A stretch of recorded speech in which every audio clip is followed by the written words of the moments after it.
A Manual of Self-Awareness. Luangpor Teean Jita Subho. Foreword.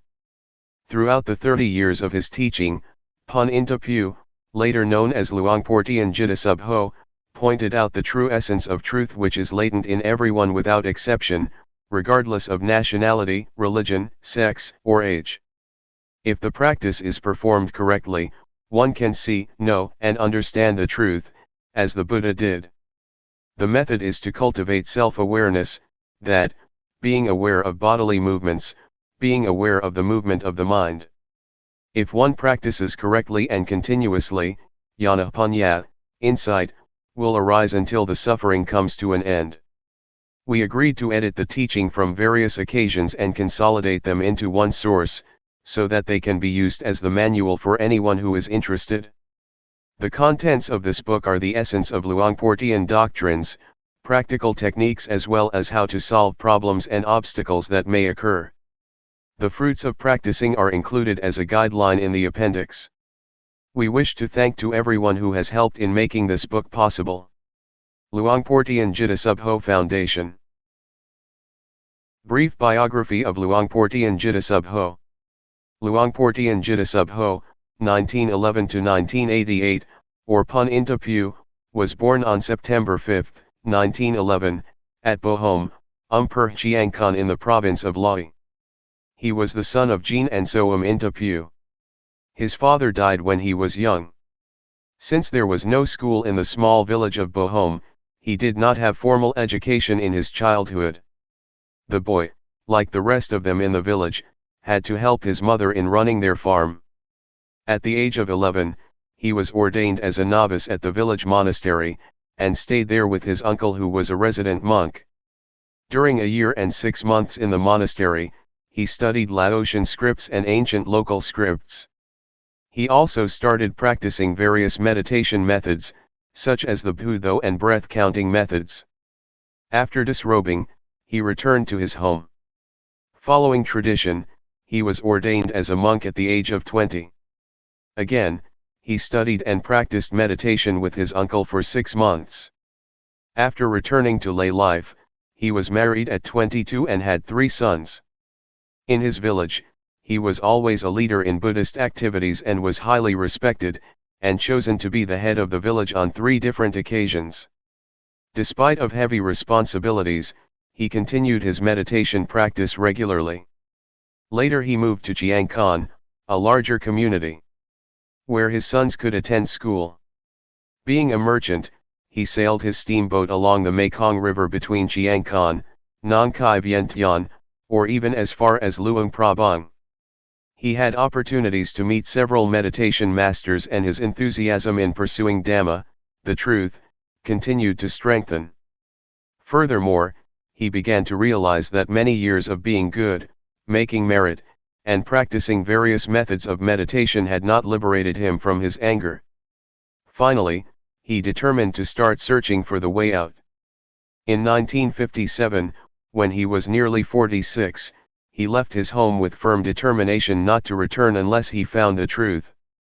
He went to Wat Rung Siamuk Daram, Thumbone Punpro, Tabor in Nong Khai province, Sichian Mai at present, and practiced a simple form of bodily movements, except that he did not follow the recitation of the words thingning, moving, stopping, like others did. What he did was only being aware of the movements of the body and mind. Within a couple of days, on the early morning of the 11th day of the waxing moon, the 8th month of 1957, his mind reached the end of suffering completely without traditional rituals or teachers. Later he returned home. He taught his wife and relatives what he had found for 2 years and 8 months, as a lay teacher. He then decided to re-enter monkhood in order to be in a better position to teach the people. The ordination was made on February 3, 1960. His teachings were spreading across the country as well as outside. He devoted his life to the teaching of Dhamma despite his poor health. He was diagnosed to have stomach cancer, malignant lymphoma, in 1982. In spite of his illness, he continued his work actively and incisively until the end of his life. On September 13, 1988 at 6:15 p.m., he passed away calmly at the age of 77, in a hut on Ga Buddhadhamma, Tup Mingkwan, Thumbone Gudpong in Lae Province. Introduction. 1. The Dhamma, the truth, which I am talking, belongs to everybody. It does not belong particularly to any religion, whether Buddhism, Brahmanism, or Christianity, nor to any nationality, whether Thai, Chinese, French, English, American, Japanese or Taiwanese. Anyone who realizes it, possesses it. One who realizes it, possesses it. One who does not realize it, does not possess it. It exists in everybody regardless of his religion. Having realized it, you cannot prohibit others from cultivating it. Having realized it, you cannot destroy it, because it is indestructible. Nothing can destroy it. It is impossible to stop others from realizing it, because one who cultivates it will realize himself. One having realized, it is impossible to destroy because is so all the time. To man himself is religion. Dhamma is in man. Man is Dhamma. The ancients said, heaven or hell is in the mind, so is nirvana, the extinction of all defilements and suffering. Where is the mind? Have you ever seen the mind? If you have never seen it, you should practice until you know what the mind is. Hell is mental suffering or unhappiness. When it fades away, we are in heaven. Whenever anger recurs, we then revert to hell. 3.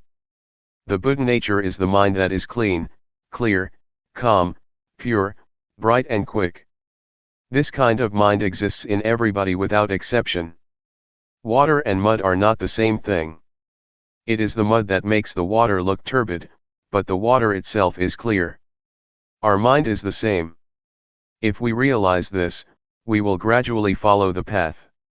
The Buddha nature is the mind that is clean, clear, calm, and pure. When the mind is pure, the mud cannot pollute the water anymore. When the mind is bright, the mud will transform into sediment and break through the bottom. When the mind is quick, it is light and can see everything.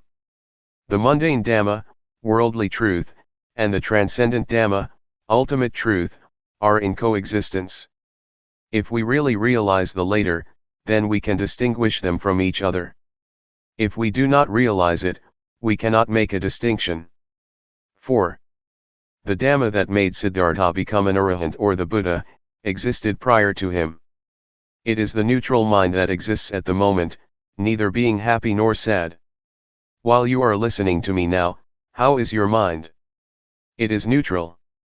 Are you conscious of this state of mind? If you are conscious of this neutral mind, this is what we call calmness. You can work, talk or think anything. This kind of mind requires no effort. It can be easily taught, but one who does not understand it tends to make something easy unnecessarily difficult, or something simple to be complicated. This neutral mind is natural and requires no effort. Everybody has this kind of mind, but we have never looked before. It is called upekkha, equanimity. 5. Man is born to think. He thinks this and that endlessly. Thoughts flow all the time like a stream. Thought is the quickest thing. It is quicker than lighting or anything.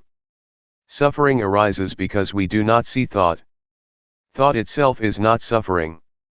When thought arises, we do not see, know, and understand it simultaneously, so greed, anger, or delusion arises and brings us suffering. In fact, there is no greed, anger, or delusion. They occur because we do not see the source of the mind. 6. So let us cultivate self-awareness. When thought arises, we see, know, and understand it. It is sati samadhi panya, awareness, attention, insight. We call it self-awareness. Whenever we are aware, thought cannot concoct. If we do not see it, it will concoct endlessly. This method is the shortest way to sudden enlightenment. Part 1. Cultivating self-awareness. Self-awareness. Let us be aware of the movements of the body, for example, while we are blinking, be aware, while we are breathing, be aware. When thought arises, be aware. This is what we call sati, or self-awareness. Self-awareness is invaluable. We cannot buy it, nor can anyone cultivate it for others. For example, when I am clenching my hand, is anyone conscious of my feeling? No one is.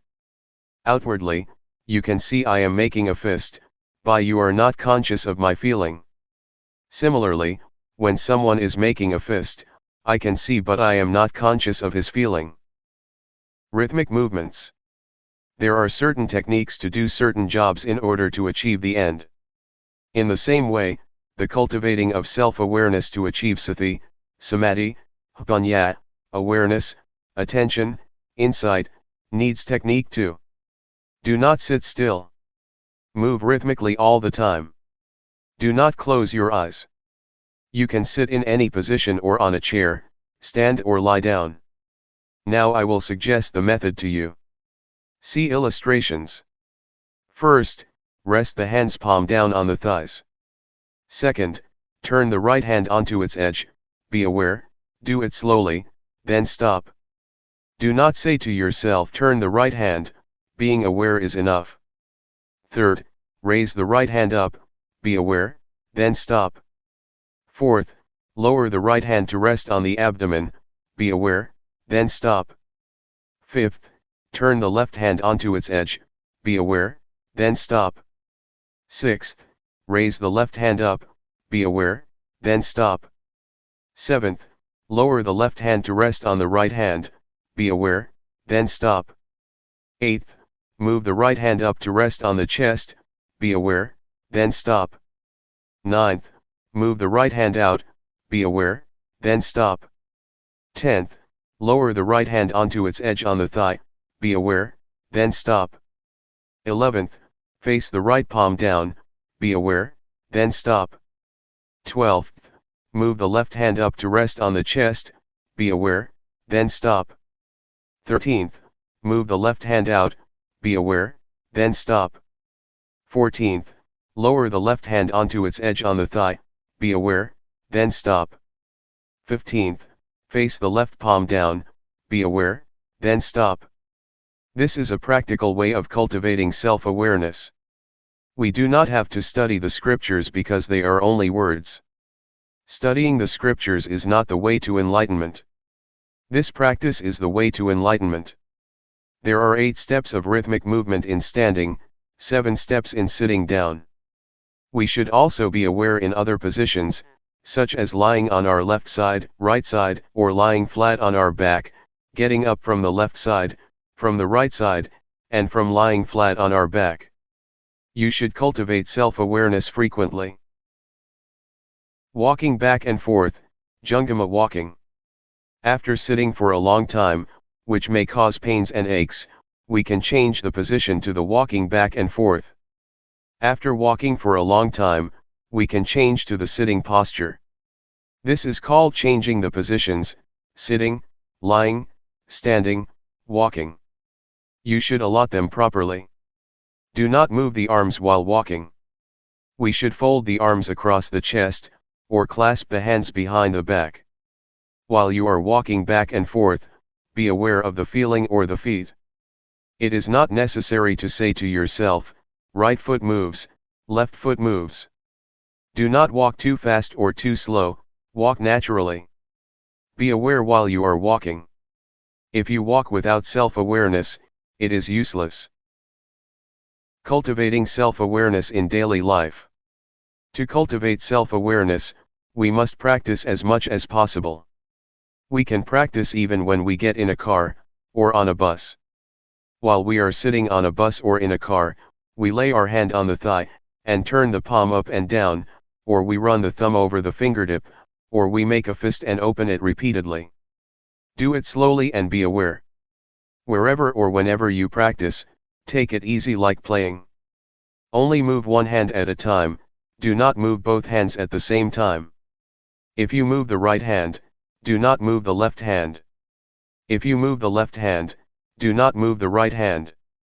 Someone might say, I am very busy. I do not have time to practice, or I cannot do it, I am not pure enough. These are excuses. If we intend to do something, we can find time to do it. Whatever we do, be aware. For example, if you are a teacher, when you pick up a pen, pick it up with awareness. While you are writing, be aware. This is the natural way of cultivating self-awareness, learning Dhamma with nature. While you are having a meal, pick up the spoon, be aware, take the food into your mouth, be aware. While you are chewing food, be aware, swallowing food, be aware. Practice continuously like a chain. I guarantee the teachings of the Buddha, and the method I teach. I guarantee what I am saying, if you are serious enough and practice continuously, like a chain or the hands of the clock that rotate all the time. To practice continuously like a chain or like the rotating hands of the clock, does not mean that you have to cultivate self-awareness, by doing rhythmic arm movement, or walking back and forth all the time.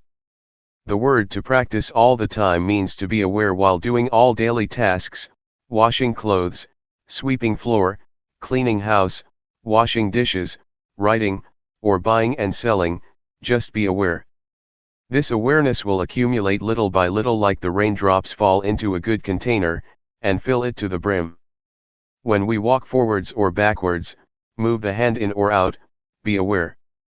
When we go to bed, we can make a fist and open it repeatedly until we fall asleep.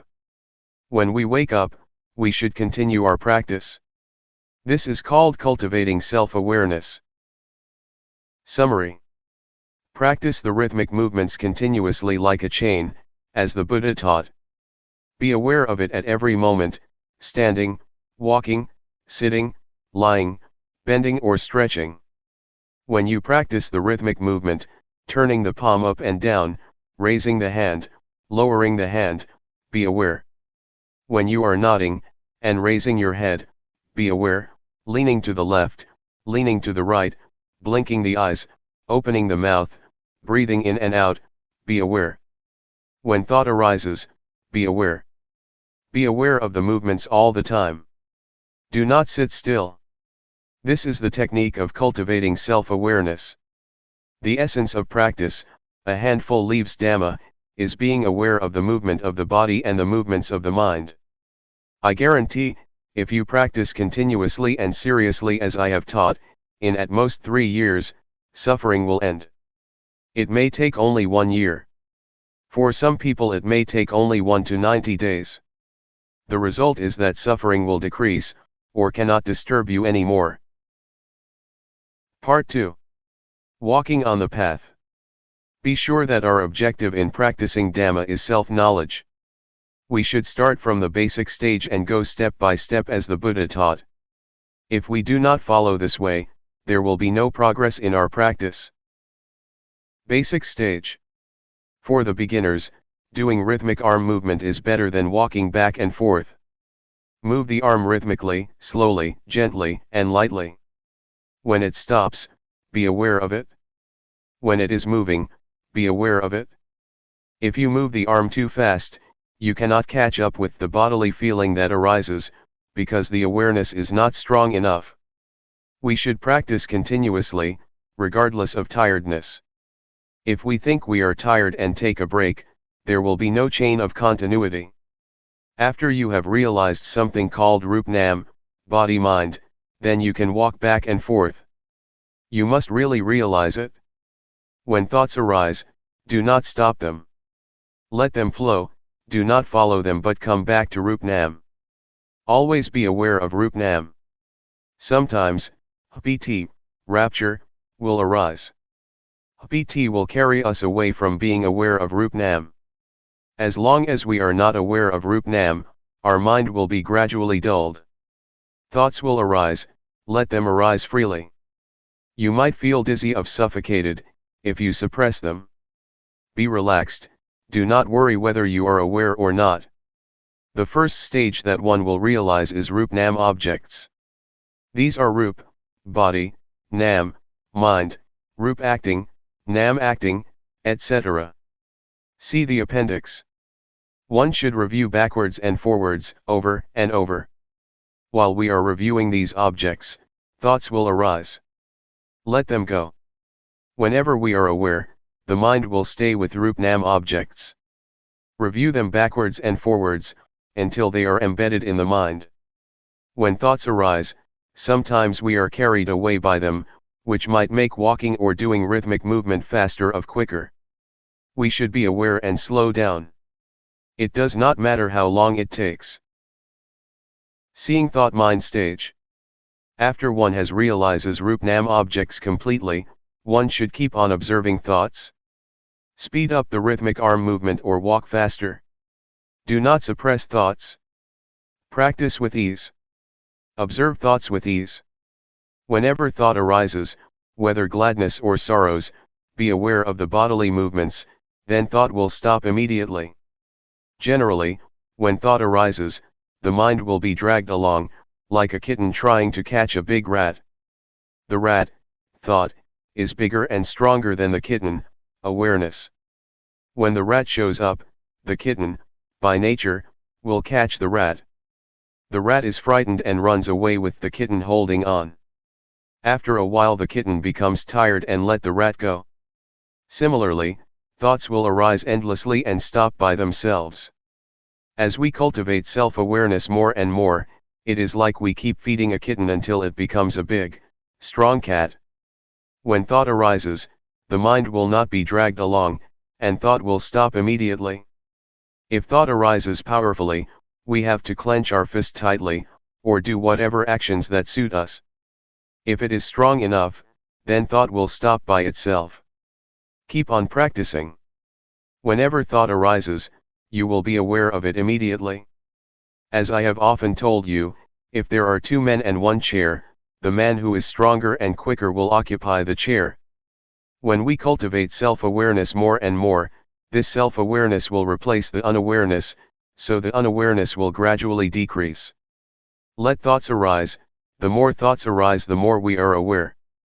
When self-awareness increases more and more, it will catch up with thoughts.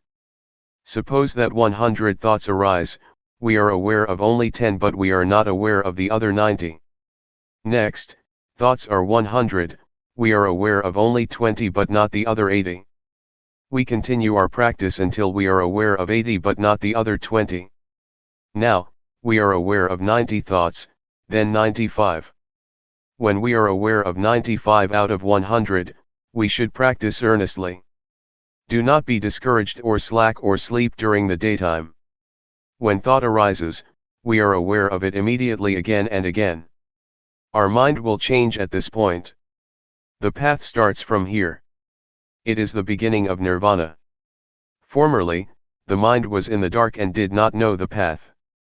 When it can overtake thoughts, then the mind will be illuminated. This light is not the external light, that can be viewed by the naked eye. The mind itself is free and illuminated. It is called wisdom eye, the arising of jnana of Vipassana, insight. We should continue practicing rhythmic arm movement or walking back and forth. We can practice at any speed we like. Keep on practicing. Let jnana, insight, itself penetrate the objects of insight. There is no need to learn from any teacher or scripture.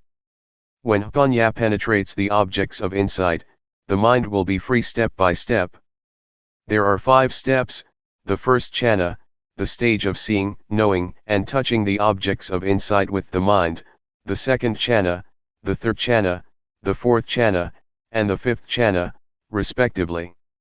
When we know, see, and understand these objects of insight, thought will arise quicker. When we reach the last step, jnana will arise by itself. Once I attained this state, I understood the saying that the Lord Buddha has his hair cut only once. Whenever you have attained this, you could understand it, you cannot know it beforehand. If you know it beforehand, that is knowledge of Jnana. It is not being. When I see, know, and understand this, I realized, oh, the Lord Buddha has his hair cut only once, that does not mean the real hair. It means this was cut off. As we fasten a rope tightly between two poles, when we cut it in the middle, each part will return to its pole and cannot be rejoined. We will know and see the change. It is absolutely light, as if it is weightless. It is the end. When it ends, jnana will arise, and one will realize the end of suffering. Recommendations. There are two kinds of thought. The thought that comes in a flash, then goes away. This kind of thought brings anger, greed, or delusion. The second kind is the thought that we deliberately think. This one does not bring anger, greed, or delusion, because we intend to think with mindful knowledge. In this method, do not try to suppress thoughts. Let thoughts arise naturally. The more thoughts arise, the more we are aware. Some people feel annoyed with the distractions and worried that there is no samadhi, meditation. This is a misunderstanding. Distraction is a good thing because the more thoughts arise, the more we are aware. Keep on cultivating self-awareness earnestly, but do not concentrate. When thoughts arise, do not suppress them, but detach from them by being aware of the bodily movements. Self-awareness will replace the unawareness. Observing thought is the most important thing, which most people ignore. When thought arises, we begin to criticize or make comment on it. This means that we get into thought. It is not letting go of thought. It is knowing thought, not seeing thought. If we keep observing thoughts without any bodily movement, when thoughts arise, we will get into them easily. Therefore, it is necessary to be aware of the bodily movements. When thought arises, we will see, we will know. Whenever we see ghosts, deities, Buddha images, crystal balls, or even the Lord Buddha, that is not true seeing. It happens because the mind wanders away. We do not see the thought, so the mind concocts by itself. It concocts because we do not see the source of thoughts. When thought arises without our seeing, it will conjure up ghosts, colors, lights, deities, hell, or heaven. Whatever it is, we will see it as such. It is an illusion. It is the mind's trick. The seeing is true. What is seen is not true, so it cannot free the mind. Only if we see realities, the mind will be free from suffering. This is the shortest path. When thought arises, be aware of it immediately. This is the authentic Dhamma practice. Doing the rhythmic movement is only the technique, which can help to see thought. Part 3. Obstacles and solutions. There are some obstacles in this method. I will recommend you how to solve these obstacles that may occur to the practitioner. Strain, dizziness, giddiness, suffocation. When we first begin our practice, we tend to concentrate. We want to know, see, be, and have. This is not the right understanding. If you know, see, be, and have, you might get strain, dizziness, giddiness, or suffocation. This is not the correct practice. When thoughts arise so much, we do not like it and try to suppress them. This brings us trouble. The correct method is practicing with ease. Look far away and cultivate self-awareness lightly and gently. Do not concentrate. Move or walk comfortably and rhythmically with awareness. Drowsiness. If you feel sleepy while practicing, you should change to another kind of work, for example, weeding, washing your face, taking a bath, washing clothes. We should find a way to avoid the obstacle. Calmness under unawareness. Calmness under unawareness is called BT, rapture, clinging to calmness. This is an obstacle. The cultivating of self-awareness is not to obtain this kind of calmness, but always be aware of the movements. Vipassana. After we have attained Rupnam objects, this is the end of the basic stage. Someone will stop practicing because he thinks that he has attained the highest Dhamma. At this stage, knowledge will arise endlessly and we will be proud of this knowledge. When thoughts arise, he does not see them, and then gets into them. One who attaches to Vipassana will be talkative and arrogant. The knowledge of Vipassana will soon be forgotten and makes man too proud of himself. This is called Vipassana. The solution is, doing rhythmic movement with ease, do not concentrate or desire for the result. Do the movements lightly and gently. When thought arises, be aware of the bodily movements. Jnana. When one realizes Paramatha objects, see appendix, PT, rapture, will arise. One is delighted of this knowledge. In general, PT is good, but according to this method, PT is the obstacle of attaining the end of suffering. When PT arises, one will attach to it. We should do the bodily movements vigorously, and as much as we can, to turn the mind away from PT, and back to the movements. Do it slowly and rhythmically. When self-awareness increases more and more, PT will gradually fade away and the mind will return to the ordinary state. Suffocation, giddiness, or strain may arise. We should practice with ease, look far away and move gently. We should not stop practicing because of these obstacles, but continue our practice earnestly. Do not sleep in daytime but rest at night. Vipassana. According to the texts, Vipassana means seeing false as true, hell as heaven, evil as good. Vipassana is the state of mind, when one discovers something excellent, and thinks that he can keep it. So he leaves self-awareness behind to get that thing. It is like it was stolen by a thief. When he starts looking for it, it is no longer there. It is hidden. One should not leave self-awareness, even at the end of suffering or whatsoever. I realized the end of suffering after I attained it. At that moment, I was in the state of Vipassana. I clung to ecstasy because I had never been like this before. I was walking back and forth and I felt like I was floating above the ground about 1 to 2 meters. Actually, I was walking on the ground. I clung to that ecstasy but it did not last for long. Then I was aware of myself, why is it so? I began to review the objects of insight. At this stage, you should review the objects backwards and forwards, but this does not include Rupnam objects. After reviewing the objects, the ecstasy will gradually fade away. The mind will return to the ordinary state. Summary. If there is strain, dizziness, giddiness, or suffocation, we should do the movements gently. Do not concentrate. Do it with ease, look far away, then the uncomfortable feelings will loosen by themselves. The solving method of Jnana is the same.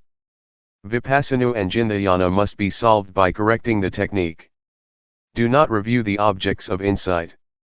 In the case of Vipassana, we must review the objects of insight, Paramatha objects. Practice with ease. When the objects are clear, the strain will gradually decrease.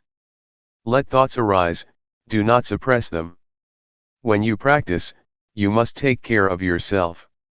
Do not expect other people to take care of you. When anything that is not normal arises, you must stop practicing immediately.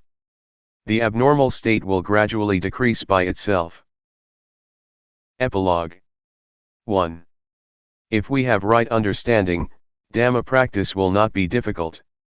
The truth that the Buddha taught exists in man. What he taught, everyone can do. 2. This method is easy. It is not necessary to study the scriptures, because the truth exists in man. Everyone can be aware of the movements of his own body and mind. Though we are not aware of ourselves, the bodies still move and thoughts arise, but we are not aware of them.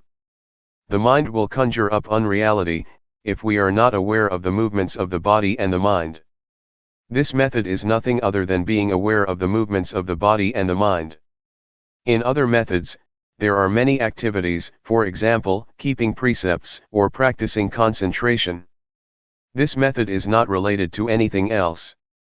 Why not? Because the truth exists within ourselves.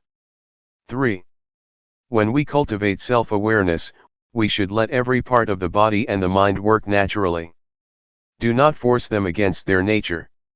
This technique can be applied naturally, and does not do anything against the body's functions. Eyes, to see. Ears, to hear.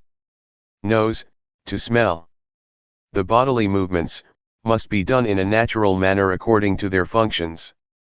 The mind generates thoughts, let it functions freely.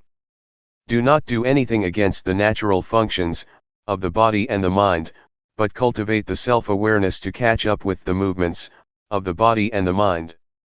4. There are two kinds of calmness. The first is the calmness under unawareness, a dull calmness like a brick or stone. It is called calmness without bhunyat or calmness under delusion. The second is calmness with awareness. It may not be called calmness, but should be called enlightenment. This kind of calmness is calmness without anger, greed, delusion, calmness without ignorance, calmness without unawareness. Whatever you call it, it is only words. Calmness with awareness means we do not want anything else. We no longer seek for teachers, or methods, or places. Calmness means cessation. 5. The rhythmic bodily movements and the cultivating of self-awareness cause bhunyat. This bhunyat does not arise from intellect. It arises from the law of nature. We call it jnana bhunya of Vipassana, wisdom of insight. What is the meaning of bhunya arising? It means bhunya arises from the realization of a set of insight formulas. It is not necessary to learn these formulas from the scriptures.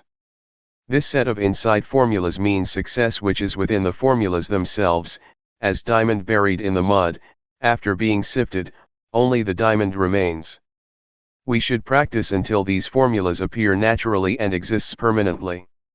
Everybody has this set of formulas within himself. After attaining the end of suffering, jnana will arise. Birth is extinguished, existence is extinguished, the religious life is complete, and there is nothing left to do. The studying of Buddhism ends here. 6. Cutting the hair only once means, the body returns to its original state, and the mind returns to its original state by the law of nature. This is neither long nor short. It is insipid, wonderful, and respectable. You have never attained it before. Dhamma is not what you can imagine, you have to practice until attaining the state of being.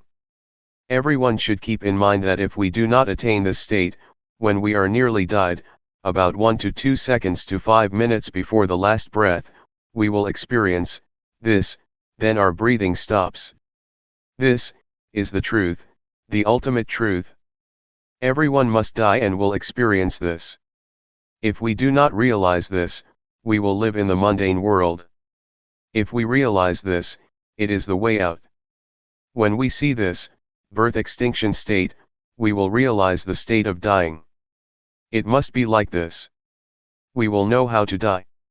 Everyone must come to this point. No one can escape because everyone must die. This truth is unchangeable, whether one realizes it or not. It is so. 7.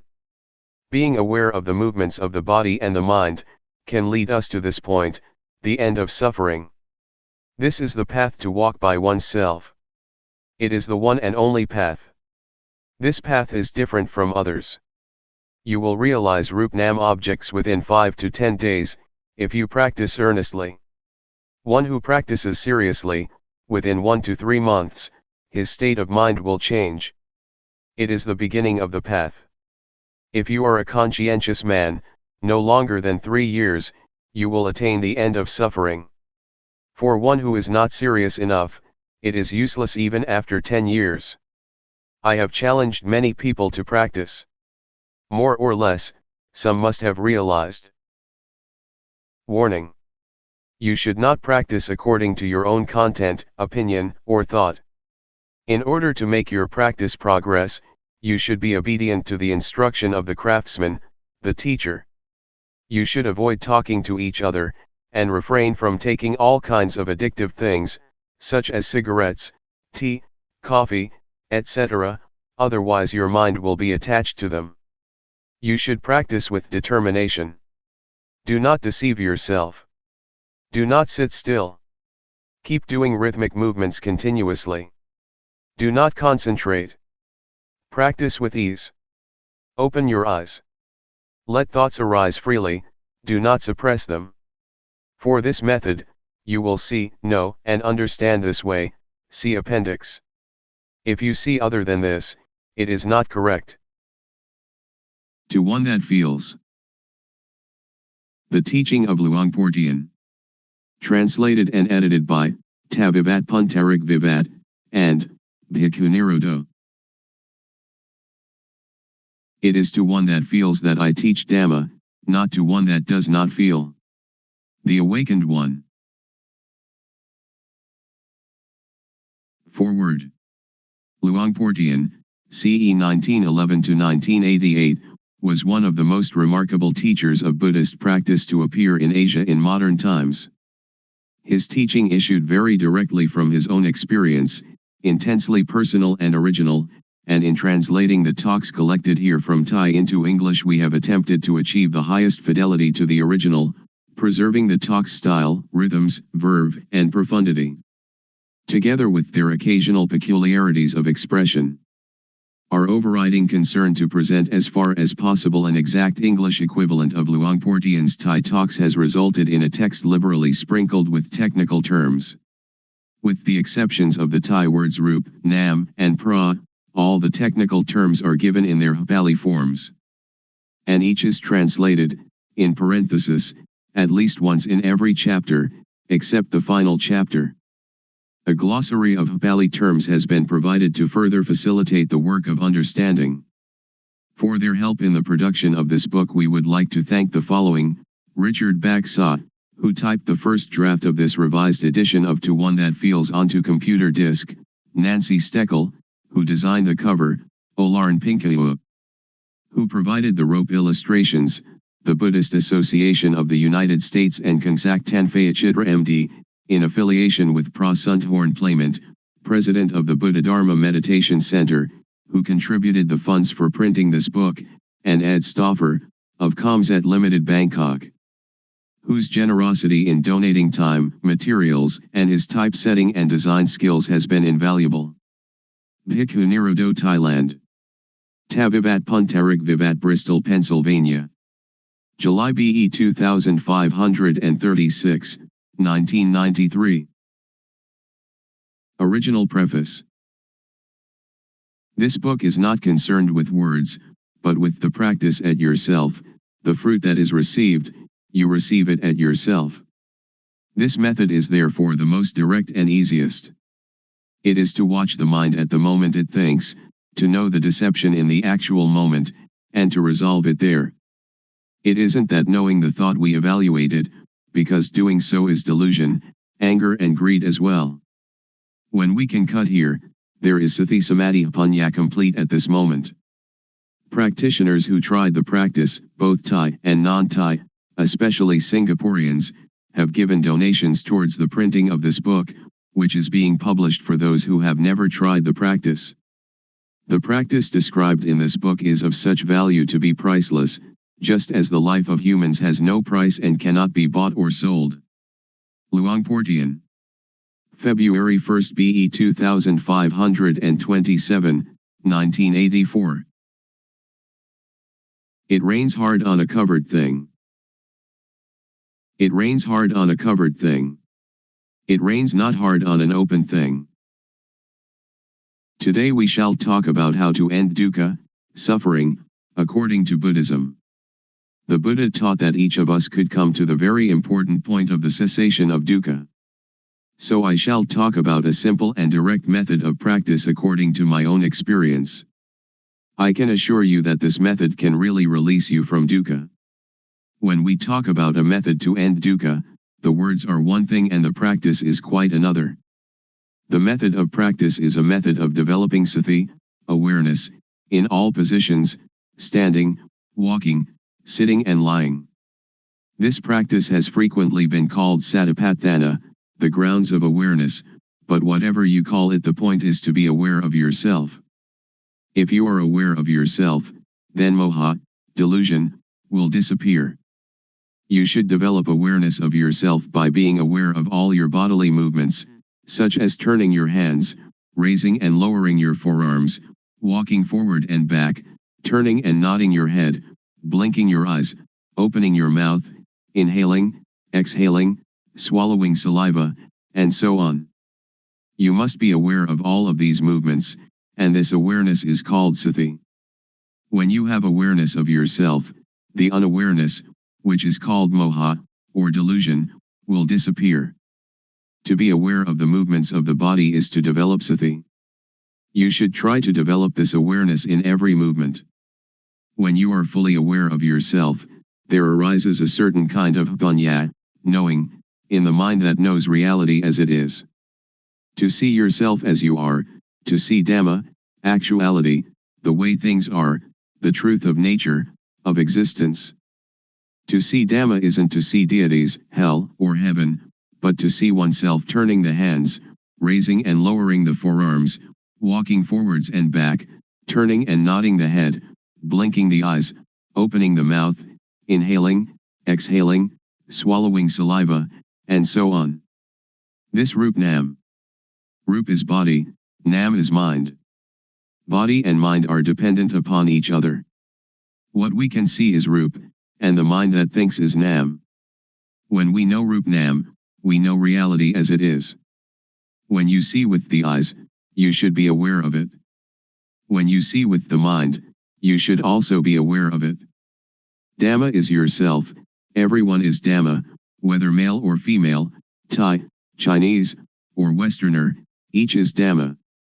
The practice is with us, and the teaching of the Buddha can really lead us to the extinguishing of dukkha. Individuals are Dhamma, Dhamma is the individual. When we know Dhamma, we will understand that everything is not as we think it is. Everything is samyuti, supposition. This is the panya that arises so that the real teaching of the Buddha can be realized. Whether the Buddha existed or not, Dhamma is there. When you really see this, you will be beyond your superstitions. Once you that Dhamma is yourself, it is you that lead your own life, not anything else. This is the beginning of the end of dukkha. Next, we try to develop sati in all our movements in daily life. For example, when we make a fist or open it, we are aware of it. And when we are aware of all our movements, then not knowing, or moha, disappears by itself. When there is awareness of ourself, there is no delusion. It is like pouring water into a glass. As we pour the water in, it displaces the air, and when we have filled the glass with water, all the air has gone. If we then pour the water out, air instantly goes back into the glass. Just so when there is moha, sati and panya cannot enter. But when we practice the developing of sati, doing awareness of ourselves, this awareness displaces moha. When there is sati, moha cannot arise. Actually, there is no dosa, moha, lopa, anger, delusion, greed. Why not? As you are listening to me talking, how is your mind? Your listening mind is natural, and free from dosa, moha, lopa. Now we come to know sasana, religion, Buddha sasana, Buddhism, papa, sin, and punya, merit. Papa is stupidity, punya is cleverness or knowingness. When you know, you can relinquish. Sasana is the individual, and Buddha sasana is the sati panya, awareness knowing, that enters and knows the mind. The word Buddha means one that knows. In developing sati in all our movements, we develop total awareness in the whole body. When thought arises, we see it, know it, and understand it. But in the case of common people, they are part of that thought, so they cannot see the thought. Suppose that we are in a mosquito net, which is inside a room of a house. We must first come out of the room and the house to see that we were also inside them. Thought is the same. We cannot see it if we are part of it. We must come out of it in order to see it clearly. When we see it, thought stops. It is just like bringing a cat into our house to get rid of the rats that are disturbing us. Cats and rats are enemies by nature. At first the cat may be very small and very weak, while the rats are large and full of energy. So if the cat pounces on a rat, it is dragged along as the rat runs away, and, after holding on for a while, it must let go. We cannot blame the cat, but we must feed it. We feed the cat often, and soon it is very energetic and very strong. Then, when the rats come, the cat can get them. When the rats are caught, they die of shock at once, before the cat eats them. Thought is the same. If we develop sati, then when thought arises we become aware of it, and it stops. The thought does not continue, because we are aware of it. It disappears because we have sati, samadhi, setting up the mind, steadiness of mind, and panya all together at that moment. Sati, or awareness, means to be alert like a cat watching for rats. When thought arises we do not have to be a part of it. It will arise and disappear by itself. When there is sati, there is no moha. When there is no moha there is no dosa, moha, lopa. This is called nam-rup, nam thinks, and we know the deception, we know it in time, we know the protection, we know the cure, just this is sati. Sila, keeping moral precepts, is normality. Sila is the result of a normal mind. This is the same as sati, samadhi, panya. The method to develop the total awareness that can end dukkha, as I understand it, and as I believe the Buddha taught, is to practice in our daily life. So we need not sit cross-legged with eyes closed. If we sit like that we cannot work. If a thief comes, he will succeed in robbing us, so we should open our eyes, and then we can work at any kind of work, and all the time we can practice the developing of sati. Whether we are students, teachers, parents, sons, daughters, policemen, soldiers, or government officials, all of us can fulfill our responsibilities while practicing developing sati. Everybody can do their duty practicing developing sati. How? Since we do not sit with eyes closed, we can go on with our duties and see our mind at the same time. The mind has no real self. As soon as it thinks, we see it, we know it, we understand it. To develop sati is to shake the knowing element of a person. Everybody has the reality in their own mind, but if we cannot see it we do not understand it, but it is still there. Now if we look we see it. When we see like this, it is called seeing Dhamma. Seeing this kind of Dhamma can get rid of dosa, moha, lopa. Magga, the noble path, is the way of practice leading to the cessation of dukkha. The way of practice is to be aware of thought. Our body works according to our duties and responsibilities, but our mind must see thought. Dukkha arises and, because we do not see it, it conquers and enslaves us, it sits on our head and slaps our face, but if we can see it, know it, and understand it, then it cannot defeat us. Dukkha is like a leech that attaches itself to us and sucks our blood. If we try to pull it off it is stubborn, it resists, and we hurt ourselves more. But if we are clever we simply use water mixed with tobacco leaf and lime, and squeeze the water onto the leech. The leech is afraid, and drops off by itself. So we don't have to tear it out, or to force it, in order to get rid of it. This is the same. Those who don't know try to stop dosa, moha, lopa, they try to fight and suppress it, but one that knows just has sati to watch the mind and see thought. It is like turning on an electric lamp. A person who does not know about electricity will try at the bulb instead of the switch, so the lamp does not light. But someone that knows about electricity knows how to use the switch, and the lamp lights up. Dosa, moha, lopa is like an electric lamp, the thought is like the switch. The thought is the cause of this derangement. If we want to eliminate the derangement, we come to the thought. When we have sati watching thought, dosa, moha, lopa cannot arise. Actually, there is no moha, no lopa and no dosa. We touch the switch here in order to have light there. We develop sati here in order to end all dukkha. Dukkha arises from moha. When we have sati there is no moha and so no dukkha. When we move our hands we feel, and the awareness of this feeling is sati, and when we have sati we are separate from thought and can see thought. You should not pay so much attention to the movement, but use sati to watch conceptual thought. Just passively see the thought, do not stare at it. When thought arises, let it pass away.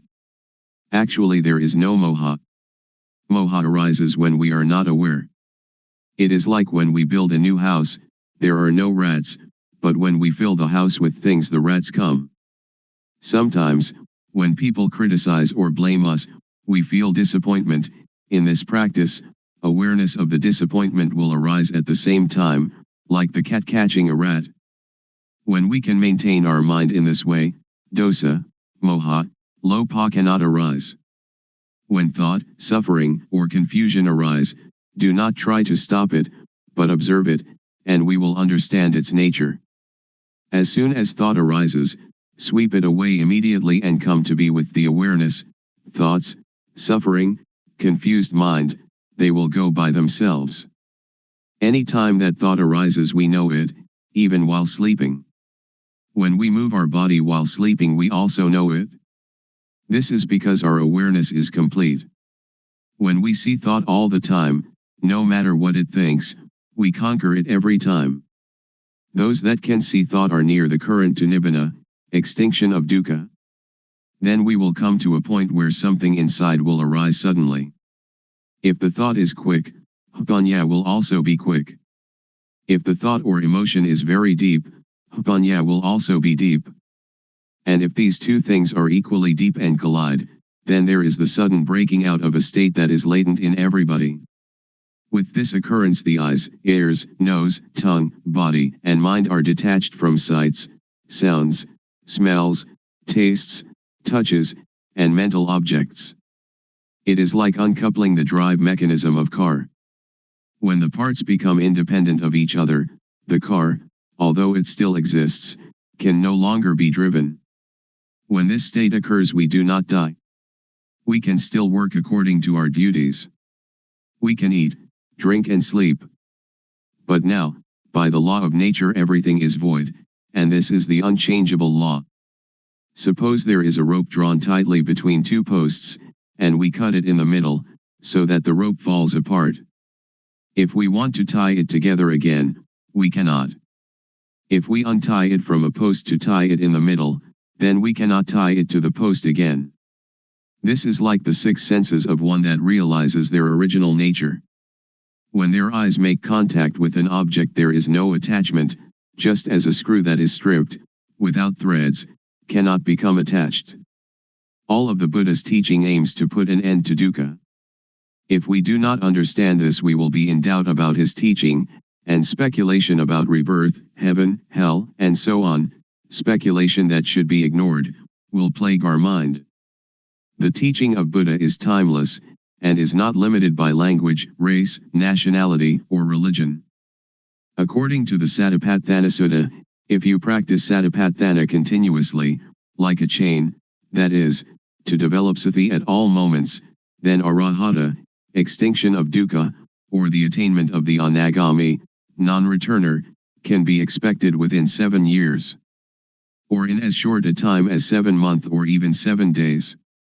If you develop sati according to the method I have explained, and have sati continuously like a chain, then in at most 3 years dukkha will be diminished by 60%, and in some cases completely eliminated. Some may achieve this in as little as 1 year or even 90 days. There is no gladness or sorrow, contentment or discontent. This way to the cessation of dukkha is an easy way. It is difficult because we do not really know. Therefore we have doubt and lack of confidence. When we are confident in every step of practice, it is not so difficult. You can practice it anywhere, but you should really know the practice. If you can assure yourself, then you have a refuge in yourself. Religion means this refuge. If you study books for many years, it will still be theory. But if you really practice, it will not take you so long, and you will know it much better than the theorists. In the Pali texts there are two important mental capacities, the first is sati, calling to mind, and the second sampashanya, awareness of oneself. When you are aware of the movements of your hand, you have both sati and sampashanya. The fruit from doing this is very great, it is incalculable. You cannot buy non-suffering, but must practice by yourself, until it arises by itself, because it is already there. Making merit and keeping precepts are like unhusked rice, which is inedible, but useful because we can use it to grow next year's crop. Making ourself calm is like husked but uncooked rice, and is still inedible. There are two kinds of calmness. The first is samatha, concentration, one-pointedness, calmness, the second vipassana, seeing the true nature of personal existence, calmness. In doing samatha meditation you must sit still, close your eyes, and watch your inhalations and exhalations. When the breathing becomes very subtle, sometimes you are not conscious of the breath, and you feel very calm, but the dosa, moha, lopa cannot be eliminated, because there is still not knowing, and you are not aware of thought. But vipassana meditation can get rid of dosa, moha, lopa, and this kind of calmness can be experienced anywhere and at any time. So we do not have to sit with eyes and ears closed. Our eyes can see, our ears can listen, but when thought arises we see it. This kind of calmness is latent in everybody. Our mind is originally clean, illuminated and calm. That which is not clean, illuminated and calm is not our mind. It is kilesa, defilement. We try to conquer this kilesa, but in actuality there is no kilesa at all. So how can we conquer it? The only thing that we can do is just to see original mind clearly, to encounter the thought clearly. When we see the mind clearly, there is no moha. The word clean indicates the mind's natural state, not stained or covered by anything. We have satipanya penetrate into the mind and see it, knowing it to be stable and unaffected by anything. This is the cleanness of the mind. The illumination of the mind is like having a bright light that allows us to go in safety wherever we may go. In this radiance we see our life mind all the time, every minute, every second, every instant. This is the illumination of the mind. Calm means cessation, the cessation of dosa, moha, lopa, of all agitation and difficulty, the cessation, too, of seeking any method or system. We need no longer look for a teacher because we really know, for and by and in ourself. When we really know the mind, we know it to be clean, illuminated and calm at all times. When we know the mind, we know how dukkha arises and how dukkha ceases. We know thought every time it thinks. We are even aware of our heartbeat. And whatever our movements are, we know them. We know by watching naturally, without strain or tension. The knowing is very quick, it is quicker than lightning, quicker than electricity, quicker than anything. The knowing is the same as panya, the same as satipanya, sati and samadhi and panya, they are all the same. The panya really knows everything.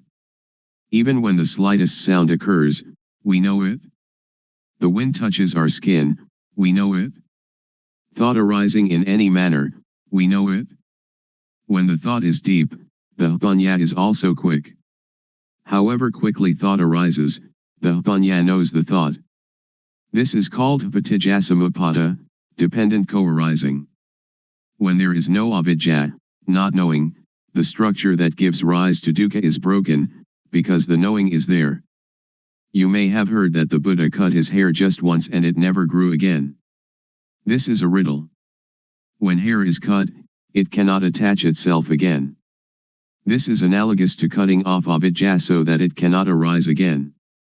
This is the inviolable law of nature, just like the rope that, stretched between two posts, cannot be tied once it has been cut. When we see this point, we know that it is latent within each person. Then why is it so difficult? It is not difficult, but it is also not easy. It is difficult and it is easy. There is a saying in northeastern Thailand, the poor are rich, the rich suffer. Why suffer? Why poor? The rich are rich in money alone, but poor in not seeing their own nature. The poor are rich with law of nature. Money cannot bring anybody to this point. Every person has the same ability to reach this point, because everybody has it. It does not matter whether we are woman or man, Thai, Chinese, or Westerner, and it is not dependent on religious belief. We all have the same original mind. This is the law of nature, just as everybody is composed of the same four elements. I can assure you that each and every person can practice, but you must have a sincere mind. I believe the saying that Dhamma existed before the arising of the Buddha. The Buddha was the first one to discover it. Before the Buddha, Dhamma was concealed. The Buddha only uncovered Dhamma. This true nature exists in every person. When you stand up, this nature stands up with you. When you sit, it also sits. When you sleep, it sleeps along with you. When you go to the toilet, it accompanies you to the toilet. It goes everywhere with you, so you can practice everywhere. So you should know how to practice, you should know how to see thought. When you know the source of thought, this is a very important point. From this point the way will reveal itself. When we have the right view and the right path, then certainly we will reach the goal. In listening to a Dhamma talk, in giving charity, in keeping precepts, in practicing samatha meditation or even Vipassana meditation, if we do not reach this goal they are good only in a worldly sense, but not in the real sense. If we do not give charity or keep precepts or practice meditation, and still reach this point, then everything is done, like the sky covering the earth, it covers everything. So the 84,000 discourses in the Tipitaka, the Pali Canon, which is the whole teaching of the Buddha, are included in this point. If you study the entire Tipitaka, you should come to this point. If you finish the entire Tipitaka but have not come to this point, then you still have doubts, and therefore dukkha. Now we do not have to learn any sutta, the discourses of the Buddha, Vinaya, the code of monastic discipline, or Abhidhamma, the systematic analysis of the teaching found in the suttas, which together comprise the Tipitaka, but we have to come to an awareness of this point. When we reach this point, we will know the whole of the Tipitaka. Once the Buddha, walking in front of the forest with a number of monks, grasped some dried leaves and asked those monks, the leaves in the forest or the leaves in my hand, when compared which are more?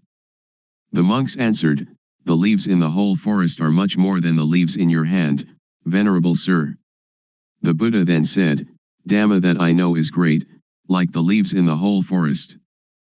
But Dhamma that I teach you is like a handful of leaves. Please understand the meaning. The Buddha teaches only dukkha and its extinction, nothing else. Studying texts, giving charity, keeping precepts, practicing samatha meditation or Vipassana meditation should bring us to this point, otherwise they are useless. When we reach this point, everything is done. So open up the covered thing. Because every person has doubts in seeking the method to be free from confusion, today I will talk about the method and about the practices that I developed previously. Formerly, I learned many kinds of gumatthana, meditation, lit. Working ground, such as inhale bud, exhale, do, and sitting cross-legged with eyes closed, all sorts of methods like that. I learned internal recitation of Sama Arahang. And I practiced the method of the rising and falling of the abdomen. This is also a method of inhalation and exhalation. And then I came to the method of breath counting, yet another practice of inhalation and exhalation. Then I came to practice anapanasati, awareness of in and out breaths, knowing the short inhalation and the short exhalation and also knowing the long inhalation and the long exhalation. These kinds of methods that I practiced, I didn't have any insight. These kinds of methods lead to calmness, but it was a different kind of calmness that I was seeking. Most people are seeking calmness, but the sitting calmness is the calmness that is not calm. So I continued my seeking to encounter the truth. Truth is the reality that is latent in everybody, regardless of nationality, language, or uniform. What is latent in everybody is what I was seeking, until I found it and could see it clearly, could understand it clearly. That is the real calmness. There are two kinds of calmness. The calmness that is not knowing needs to sit quietly and to sit alone. That is not real calmness. The calmness that I am going to tell you about today is the calmness that we don't have to seek. Why don't we have to seek it? Because we know the end of dukkha, suffering. This is called calmness. And we don't have to learn from anyone else anymore. Now, everybody, please listen carefully. First, the method that led me to find real calmness. Without paying any special attention to any point, I just do the movement, and just have sati, awareness, knowing all postures and all movements, such as standing, walking, sitting, lying, bending, stretching, and all the movements. When I have practiced in this way, and have awareness of all my movements, panya, knowing, arises within myself. Aware of myself, not others, I know rup, body, I know nam, mind, I know the disease of rup, I know the disease of nam. There are two kinds of rup disease, nam disease. Disease in the body, such as headache or stomachache. With this kind of disease we have to go to the hospital to see the doctor. The doctor will check the body and the cause of the disease, and, knowing the nature of the disease, can apply the medicine that cures it. Then we recover. Another kind of disease is when the mind thinks and we are content or discontent, glad or sad. This kind of disease cannot be cured by the doctor in the hospital, but you have to study yourself until you know the source of thought. To cure this kind of disease you have to study yourself until you really know. When I know the source of thought, I have found calmness, but only a small amount of calmness arises. The real calmness is when we can cease to seek, when we don't have to run around to find anyone else, that is called calmness. I continue to do more awareness of myself, panya rises, and I know dukkang, anajang, anatta, suffering, impermanence, not self, and I know samyati, supposition. Whatever supposition exists in the world, know it completely, know it to the end, know it to the whole, and know everything that is in the world. What supposition is called samyati paniyati, convention of supposing, paramathapaniyati, convention of the touchable, athapaniyati, the deep meaning of the Dhamma, and ariyapaniyati, agreement between those that have become Dhamma. We have to really know these four conventions completely, really know them to the end, and really know them to the whole. After I know samyati completely, I know sasana, religion, I know papa, sin, I know punya, merit, I really know these things. Usually we attach to samyati, such as we attach to Hinduism, Buddhism, Christianity, or Islam. These things are only samyati. The real religion is everyone.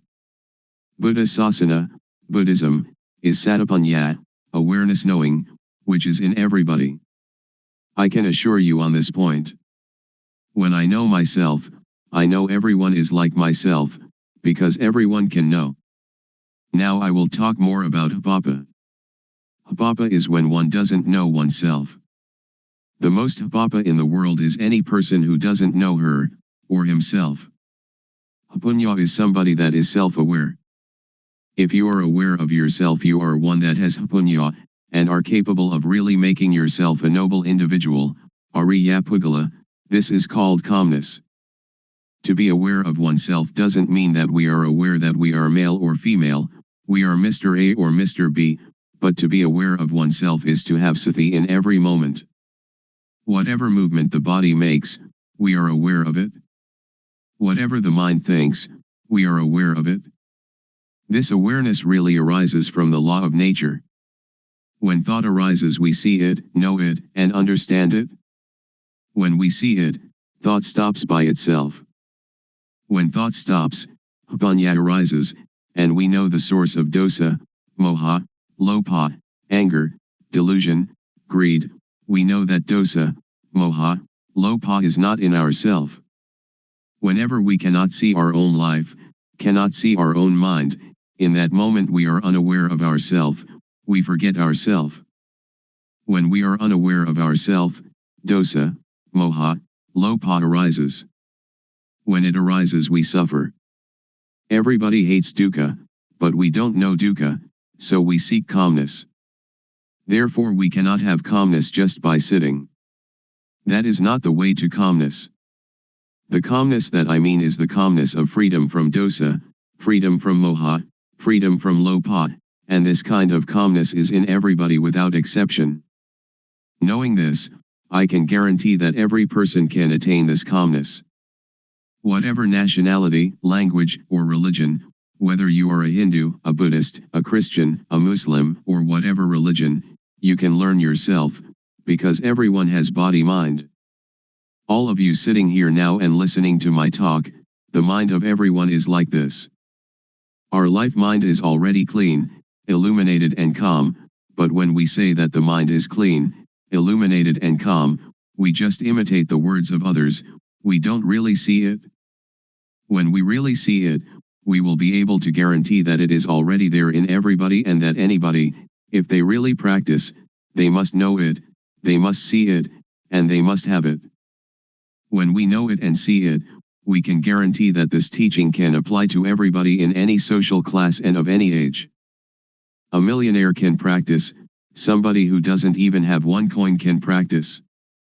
An educated person with many degrees can practice, the illiterate can also practice. I can really guarantee this point, but we have to know the correct method, and see into our mind. Now, all of you listening to my talk, just look into your own mind, and you will know the characteristic of the mind. Here is a parallel. The seed of any kind of fruit, if we plant it in well-watered soil, under good conditions, it will have issue. And ordinary rice or sticky rice or whatever kind of grain we plant, it too will have issue and grow up. This is like every person. If you listen, and understand it, and bring it into practice, you will know. When we don't know and we don't understand, it is like the thin grain, or the husk without any grain inside. When we plant it in the paddy field it has no shoot, it doesn't grow up. This is the same as when people who come to teach don't really know themselves, they teach others, so other people do not know. I will raise another parallel. Suppose that during daytime the sunlight is dull, but actually the sun is always bright. Our mind is like the sun, it is clean, illuminated and calm, like the sun all the time. But whenever we lose our way from the source of our life mind, we will not see where Buddha is, we will not know where Buddhism is, and we will not see where calmness is. When we don't know, we seek teachers, but that is for somebody who doesn't know. If you want to have calmness, or Buddha, you don't have to do many things. Just come to see the source of your own life. When thought arises, don't enter into the thought, but cut away the thought and come out of the thought immediately. Do it like the cat and rat. When the rat emerges, the cat pounces upon it immediately. The thought is the same. When it thinks, Sati or Panya will know immediately, thought is stopped. Do it often in this manner. Or it is like boxers. When we face the fighter we have to fight, we punch to the eyes. The fighter will not be able to fight us. Dosa, moha, lopa is the same. When we come to this point, Buddha will arise within ourself. Buddha is the mind that is clean, the mind that is illuminated, and the mind that is calm. Each of us, we are not angry for 24 hours, we are not greedy for 24 hours, but only moha, we do not know it. When we come to know this point, we will know more and more. Panya will arise and arise. It is like pouring water into a bottle. The water in the bottle will come up to the brim. When it is full to the brim, We cannot put anything in it. Sati, samadhi, panya, awareness, setting up the mind, knowing, is the same thing. This can be called calmness in Buddhism, or it can be calmness in Christianity, or we can call it whatever we like. Truth is in everybody. When one knows it, one can live in the world without any dukkha, one can do any work without dukkha. Whether one is a teacher or merchant or parent or worker, only when one knows the method of practice, when one comes to the end it will decrease by itself. It is like a leech attached to our skin. We don't have to force, to tear it out, but just bring some lime and tobacco leaf mixed with water, squeeze it onto the leech, and the leech will detach by itself. When we come to know this point we will have no doubt, and we don't need to seek any more teachers. We will know that the end of dukkha is here. Today I have talked about truth, appropriate to the time. I will finish talking now. Anyone that has any questions, feel free to ask. Audience. Why are people neurotic? Luangpor. Because we think a lot and we never see thought. We only see outside ourselves, that this person is rich, that person poor, this person beautiful, that person not beautiful, somebody who has a car only sees their car, somebody who has jewels only sees jewels, somebody with a watch only sees their watch. They never see their own life, their own mind. This is moha, delusion. To see our own mind clearly, without trying to do anything with or about it, simply seeing it and letting it go, this is the way to freedom from dukkha, freedom from all neurosis. So we should develop sati. Develop means to make much of it. As sati grows, its ability to penetrate into and reveal the mind also grows. If we only practice keeping the precepts or doing calmness meditation, it is still not safe. It is like lighting a candle in a dark cave. The darkness shrinks a little but is still there with us, we are still in the dark, and when the candle goes out the darkness immediately covers everything again. So we should emerge from the cave by having sati all the time, in every movement. This is an easy method. Anyone can do it, and it can be practiced everywhere. Audience. When we see thought and the source of thought, will suffering and all kinds of tension end or not? Luangpor. Not end yet, because we only know it but we still do not do anything with it. We only know and see thought, we only know the source of thought, but sometimes we lose the way of it. For example, each day we may know it 10 times, but the not knowing is more. So it is not the end. But it is the beginning of destroying moha in the source of thought. Audience. I would like to ask, during Luangpor's practice, before coming to the end, was there any point where you had doubt arising, and was there any sign that released you from the doubt whether there was any more moha or not? Luangpor. It has a sign, but not a physical sign. The sign is that you see yourself and you have no moha. It is as if an overturned bowl had been set aright. Or it is like uncovering something that has been covered over and hidden. Only anyone that comes to this point will know it, and will immediately have no doubt. We don't have to talk about dosa, moha, lopa, because it is quite common, it is a shallow matter. When we talk about seeing thought, most people know thought but they do not see thought. When we know thought, thought will still continue, and we lose our way in the continuity of thought. We have moha in thought, then dosa, moha, lopa comes at this point. So this is why a person who knows thought still has dosa, moha, lopa. Audience. In seeing the thought, does the mind talk inside? Luangpor. No, not the mind talking inside. When we see it, it is detached. It is like the leech. When we know thought it is like trying to pull the leech out of the skin. But when we really see it, we don't have to force the leech, but only put tobacco leaf and lime mixed with water onto the leech, and the leech will detach by itself. So if we really know, we don't have to listen to anybody. It is like we are sitting here now, we don't have any dosa or lopa, and we only have moha, because we do not see our life. When we see and know our own life all the time, dosa, moha, lopa cannot arise.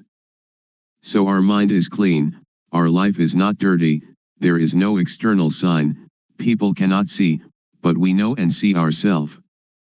Audience. Luangpor says that when we see thought, thought will stop immediately. I am not sure about this. If it is true, I would like to ask, when we see thought and thought stops, do we know what the next thought is? Luangpor. Don't pay attention to the next thought. Only see the thought, it will stop by itself. Don't pay attention to where the thought comes from. When we see it, dosa, moha, lopa cannot arise. Audience.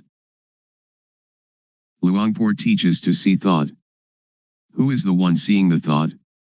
Luangpor. Don't seek the subject, and we will see that one is the refuge of oneself. And that is the real refuge. We can either say the person knows, or we can say that Satapanya knows, whatever we may say, because there is no self that we can catch and take a look at. Because to see and to know are two different things. To know is entering into thought, and thought continues. Audience. I have listened to Luangpor, and have the feeling that thoughts, and emotions like gladness and sadness, are something external. They are like rice and curry, which we can make use of, we can eat them, and we can see them. But when these things arise in us, we cannot see them, either thoughts or emotions. This is not a question, but I would like Luangpor to make it clear. Luangpor. To see thought is one thing, to know thought is another thing. When we see thought, we can detach from thought.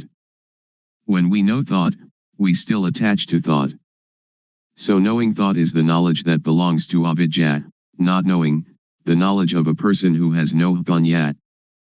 But with the knowledge of one that has panya, to know and to see can be separated. It is vidya, knowing, or panya. Panya and vidya will separate thought apart, and that is the end of dukkha. So one that has panya knows like this. But I can assure you that all of you here can do it. Please try it yourself. Just to listen you cannot know it.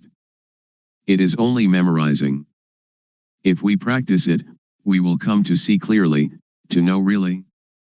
This is our own knowledge, so it is called buddho, which means to see, or to detach. Audience. When we know truth, and we know it clearly, is there any guarantee that, after knowing the knowledge will not disappear again? When we know, do we know for good, or can it disappear? Luangpor. It is something inside us. It does not disappear. Suppose we know our eyes. We have our eyes all the time. This is the symbol that everyone has it and can teach it to others. I can assure you that all of you here, practicing this method, will not take longer than 3 years to know. Audience. Luangpor, would you please give a blessing to all those here? Luangpor. When a monk gives people the moral precepts and a blessing, that is one kind of goodness, but the real morality and real blessing is alertness and awareness of yourself. Please, each of you, practice the awareness wherever you are, at home or the office, in all movements, and that will become the real morality, the real blessing. The real morality, the real blessing will occur when you know, you see, and you understand by yourself, and when you respect yourself. Then it will not rain hard on that. Today is an important day, that we gather to listen to my talk on truth. What I am going to talk about is what I experienced. I have practiced it, and the result it has given me is that I have no doubts. All of you here want no dukkha, suffering, like myself I suppose. In reality, In actuality, there is no dukkha, we suffer only because we don't know it. All of you listening to my talk right now have no dosa, anger, no lopa, greed, and no moha, delusion. The origin of the mind of human beings in every nation and of every language is as such. Please set up the mind to listen, and bring it into practice. First of all, we have to practice awareness. Most people do not understand, so they try to find calmness, but without success. I did that also. I sought calmness, but I didn't know where calmness was. Now I would like to talk about another kind of calmness. The calmness of freedom from not knowing, because we know and because we are alert. The calmness of freedom from uncalm, of freedom from doubt, because when we practice the correct method of awareness we will know the supposition of everything there is in the world, because the awareness of ourself will bring panya, knowing. There are 4 kinds of panya: knowing by memorizing, knowing by recognizing, clearly knowing, and really knowing. And all these panya are in every person. Sajja means truth. There are 4 levels of knowing Dhamma: to know Samyati Sajja, conventional truth; Paramatha Sajja, directly contacted truth; Atha Sajja, the deep truth; and Ariya Sajja, the fundamentally transforming truth. And this can make anybody become a noble individual, regardless of social class or language. The first step is Sotapanya, the second step, Sakadagami, the third step, Anagami, and the fourth step, Arahant, the 4 stages in the change from being hopelessly deceived to fully freed. Now in the beginning stage of practice, we know Vatu, thingness; we know Paramatha, mind touchable; we know Akara, change in Jess. The mind will change to be Ariya, noble, because we have clearly seen the source of dosa, moha, lopa, anger, delusion, greed, and then clearly known the source of Vedana, sunya, sankhara, vijnana, feeling, percept, conceiving, knowingness. This is called to clearly know and to really know with jnana-panya, the knowledge of full awareness knowing, that arises from the developing of sati, awareness.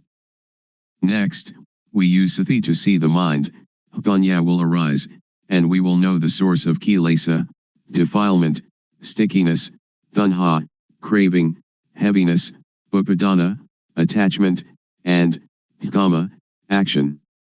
Next, use sati to see the mind again; whatever thought arises see it immediately, and we will know the deception, know in time, know the protection and know the cure.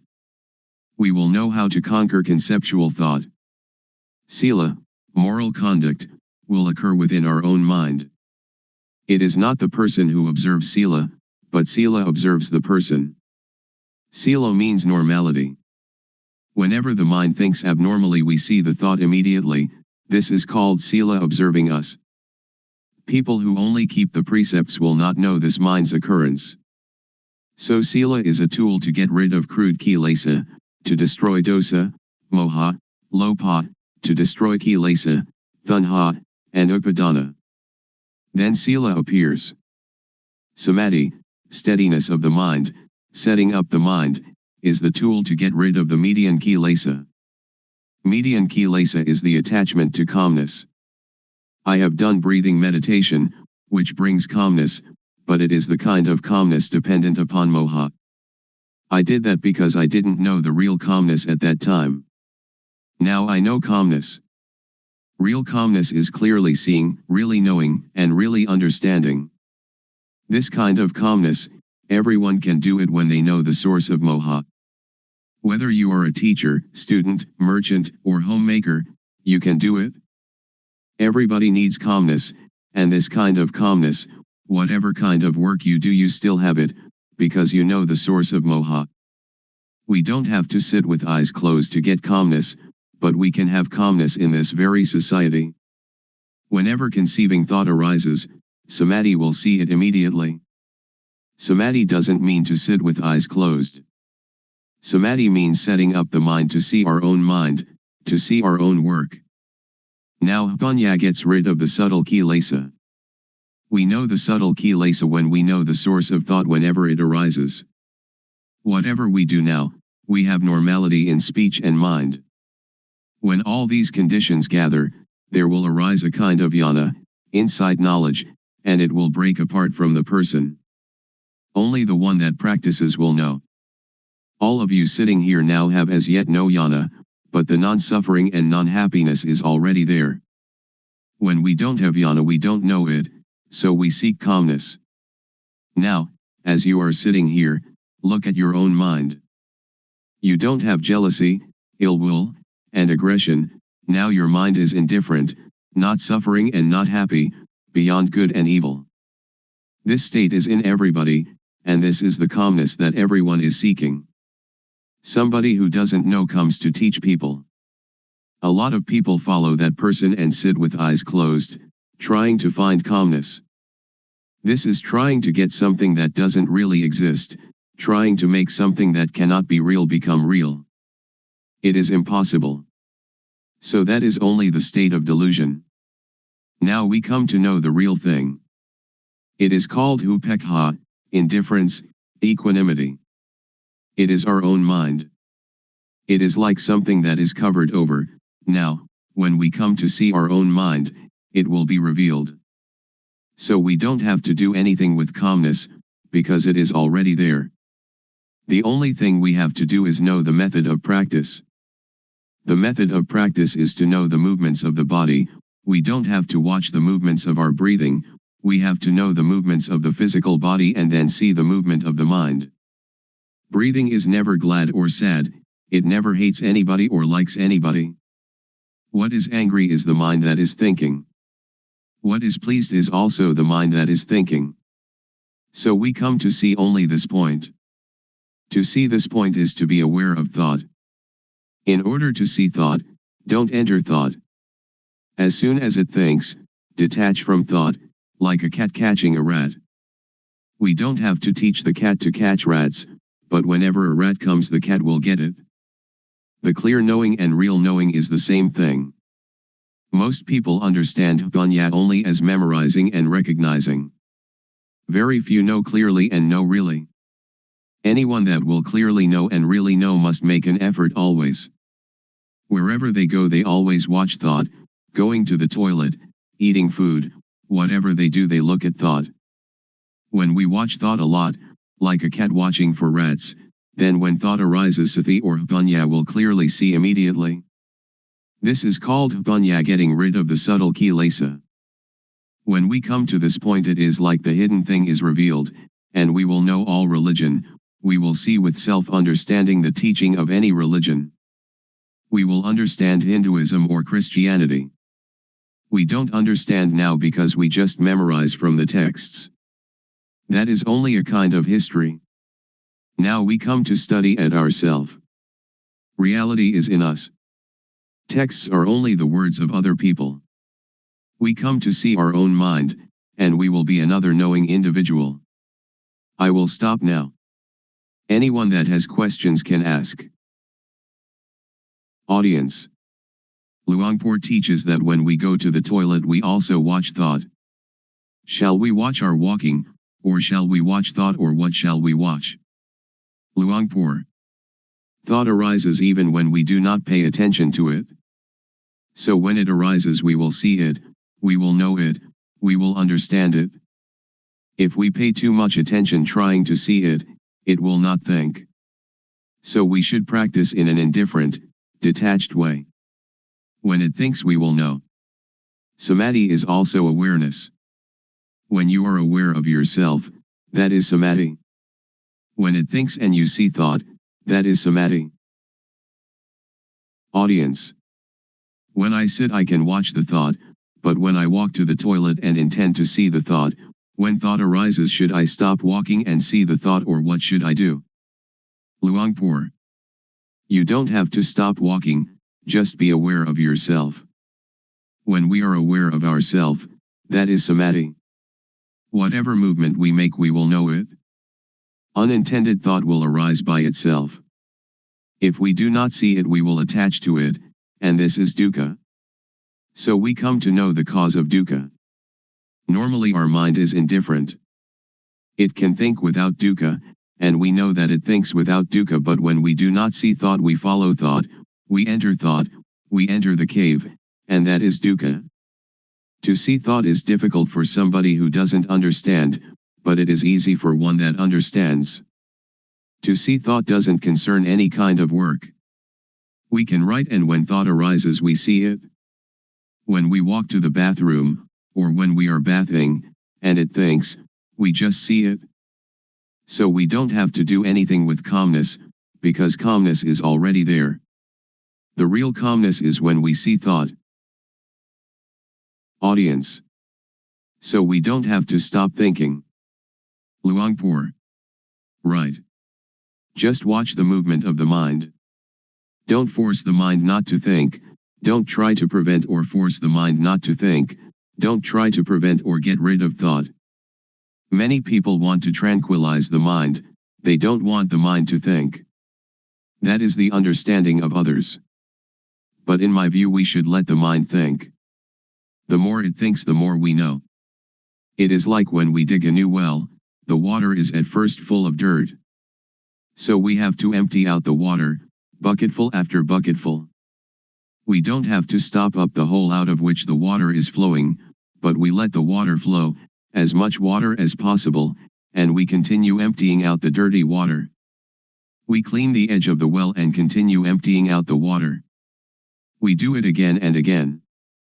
We do it until all the dirt is gone and the water flowing out of the hole is clear and pure. If anything were now to fall into the well we should see it and know it immediately. So we don't have to stop the mind from thinking. Sometimes it thinks this, sometimes it thinks that, but we just see it immediately, like cat catching rat, and the more it thinks the more we empty it out. When thought arises we see it, that is the important thing. Audience. When we sleep and when we are awake, do we watch thought in the same way? Luangpor. The same. When we cannot see thought, when thought arises during the day we don't know it. At night when we dream, we also don't know it. Now, when we see thought wherever we go, when thought arises we know it. At night we sleep, and when it thinks we also know it. Audience. I am still puzzled. Should we see thought or should we see ourselves? Luangpor. They are the same. We can call it seeing thought, and we are also aware of ourself at the same time. Audience. I would like Luangpor to explain the difference between knowing thought and seeing thought. Luangpor. When we know thought we enter into thought, and thought still continues, it doesn't stop. But when we see thought, when thought arises it stops immediately. So we should practice often to see thought. There will arise yana ganya. Do it like boxers. Every boxer wants to be world champion. Boxers need to be very quick. Dosa, moha, lopa is quick in one way, sati, samadhi, ganya is quick in another way.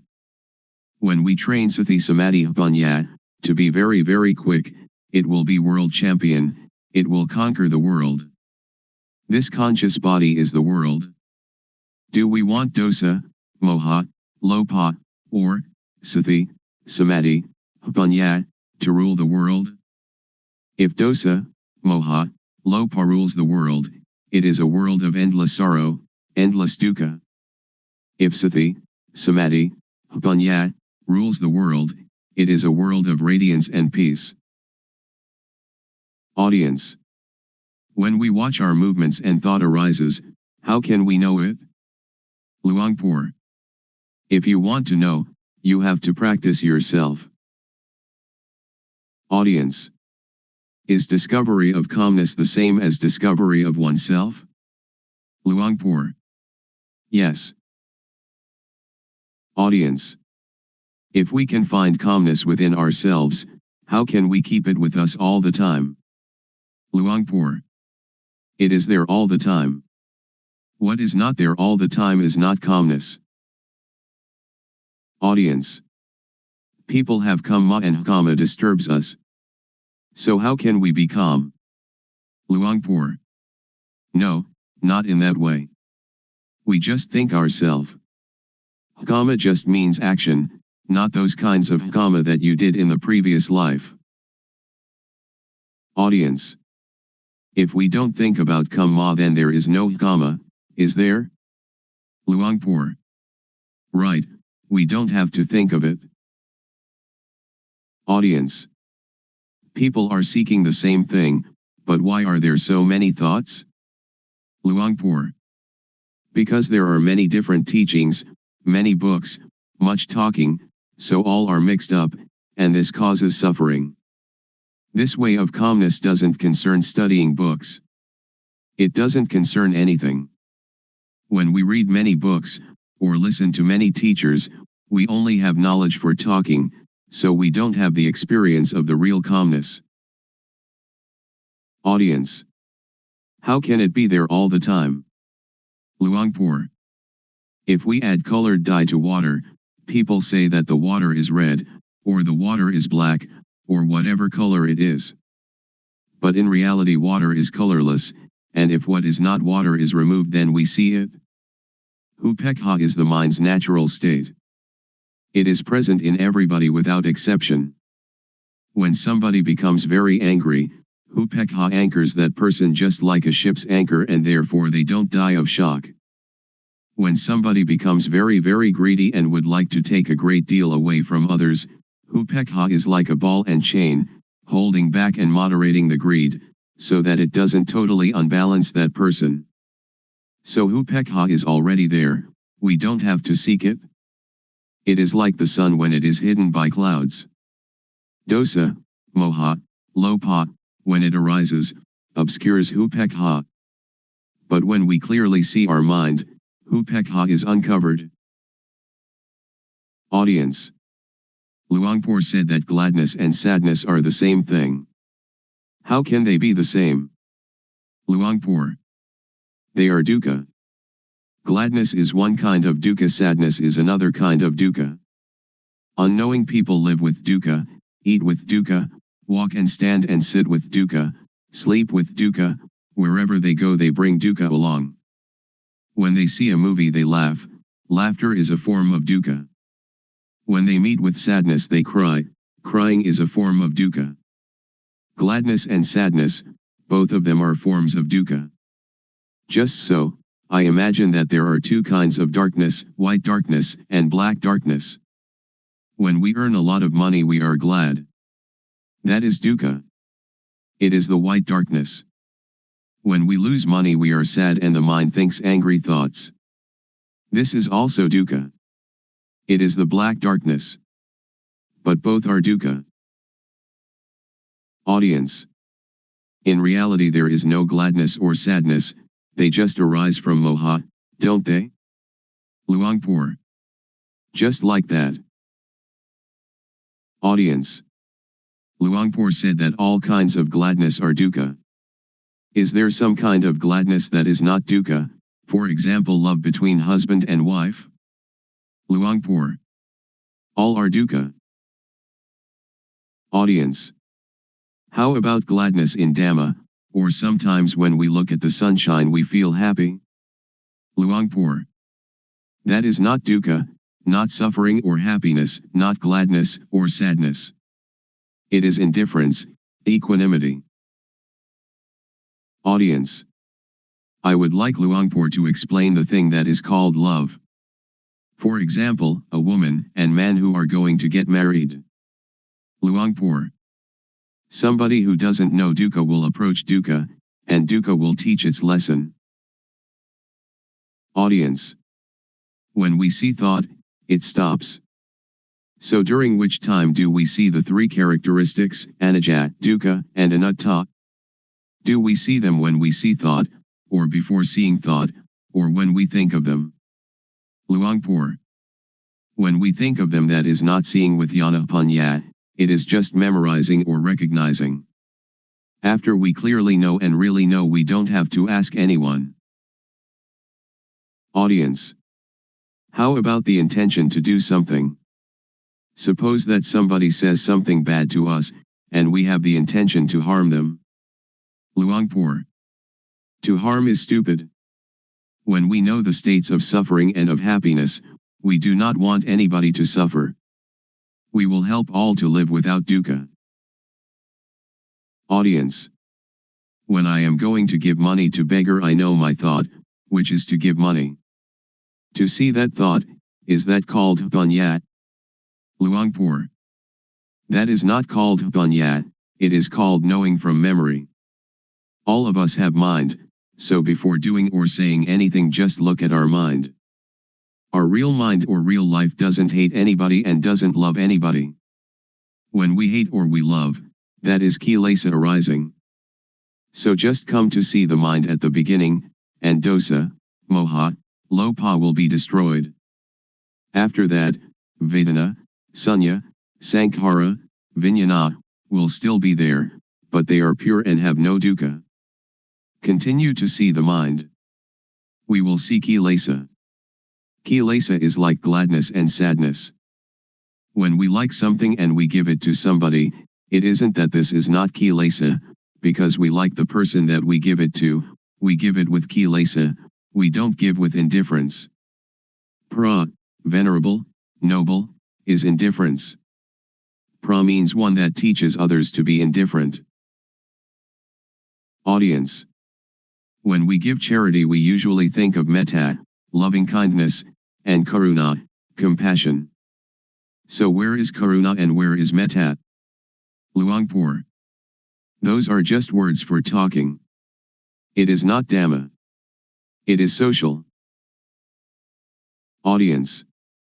If we don't have metta and karuna, how can we have the motive to do good for others? Luangpor.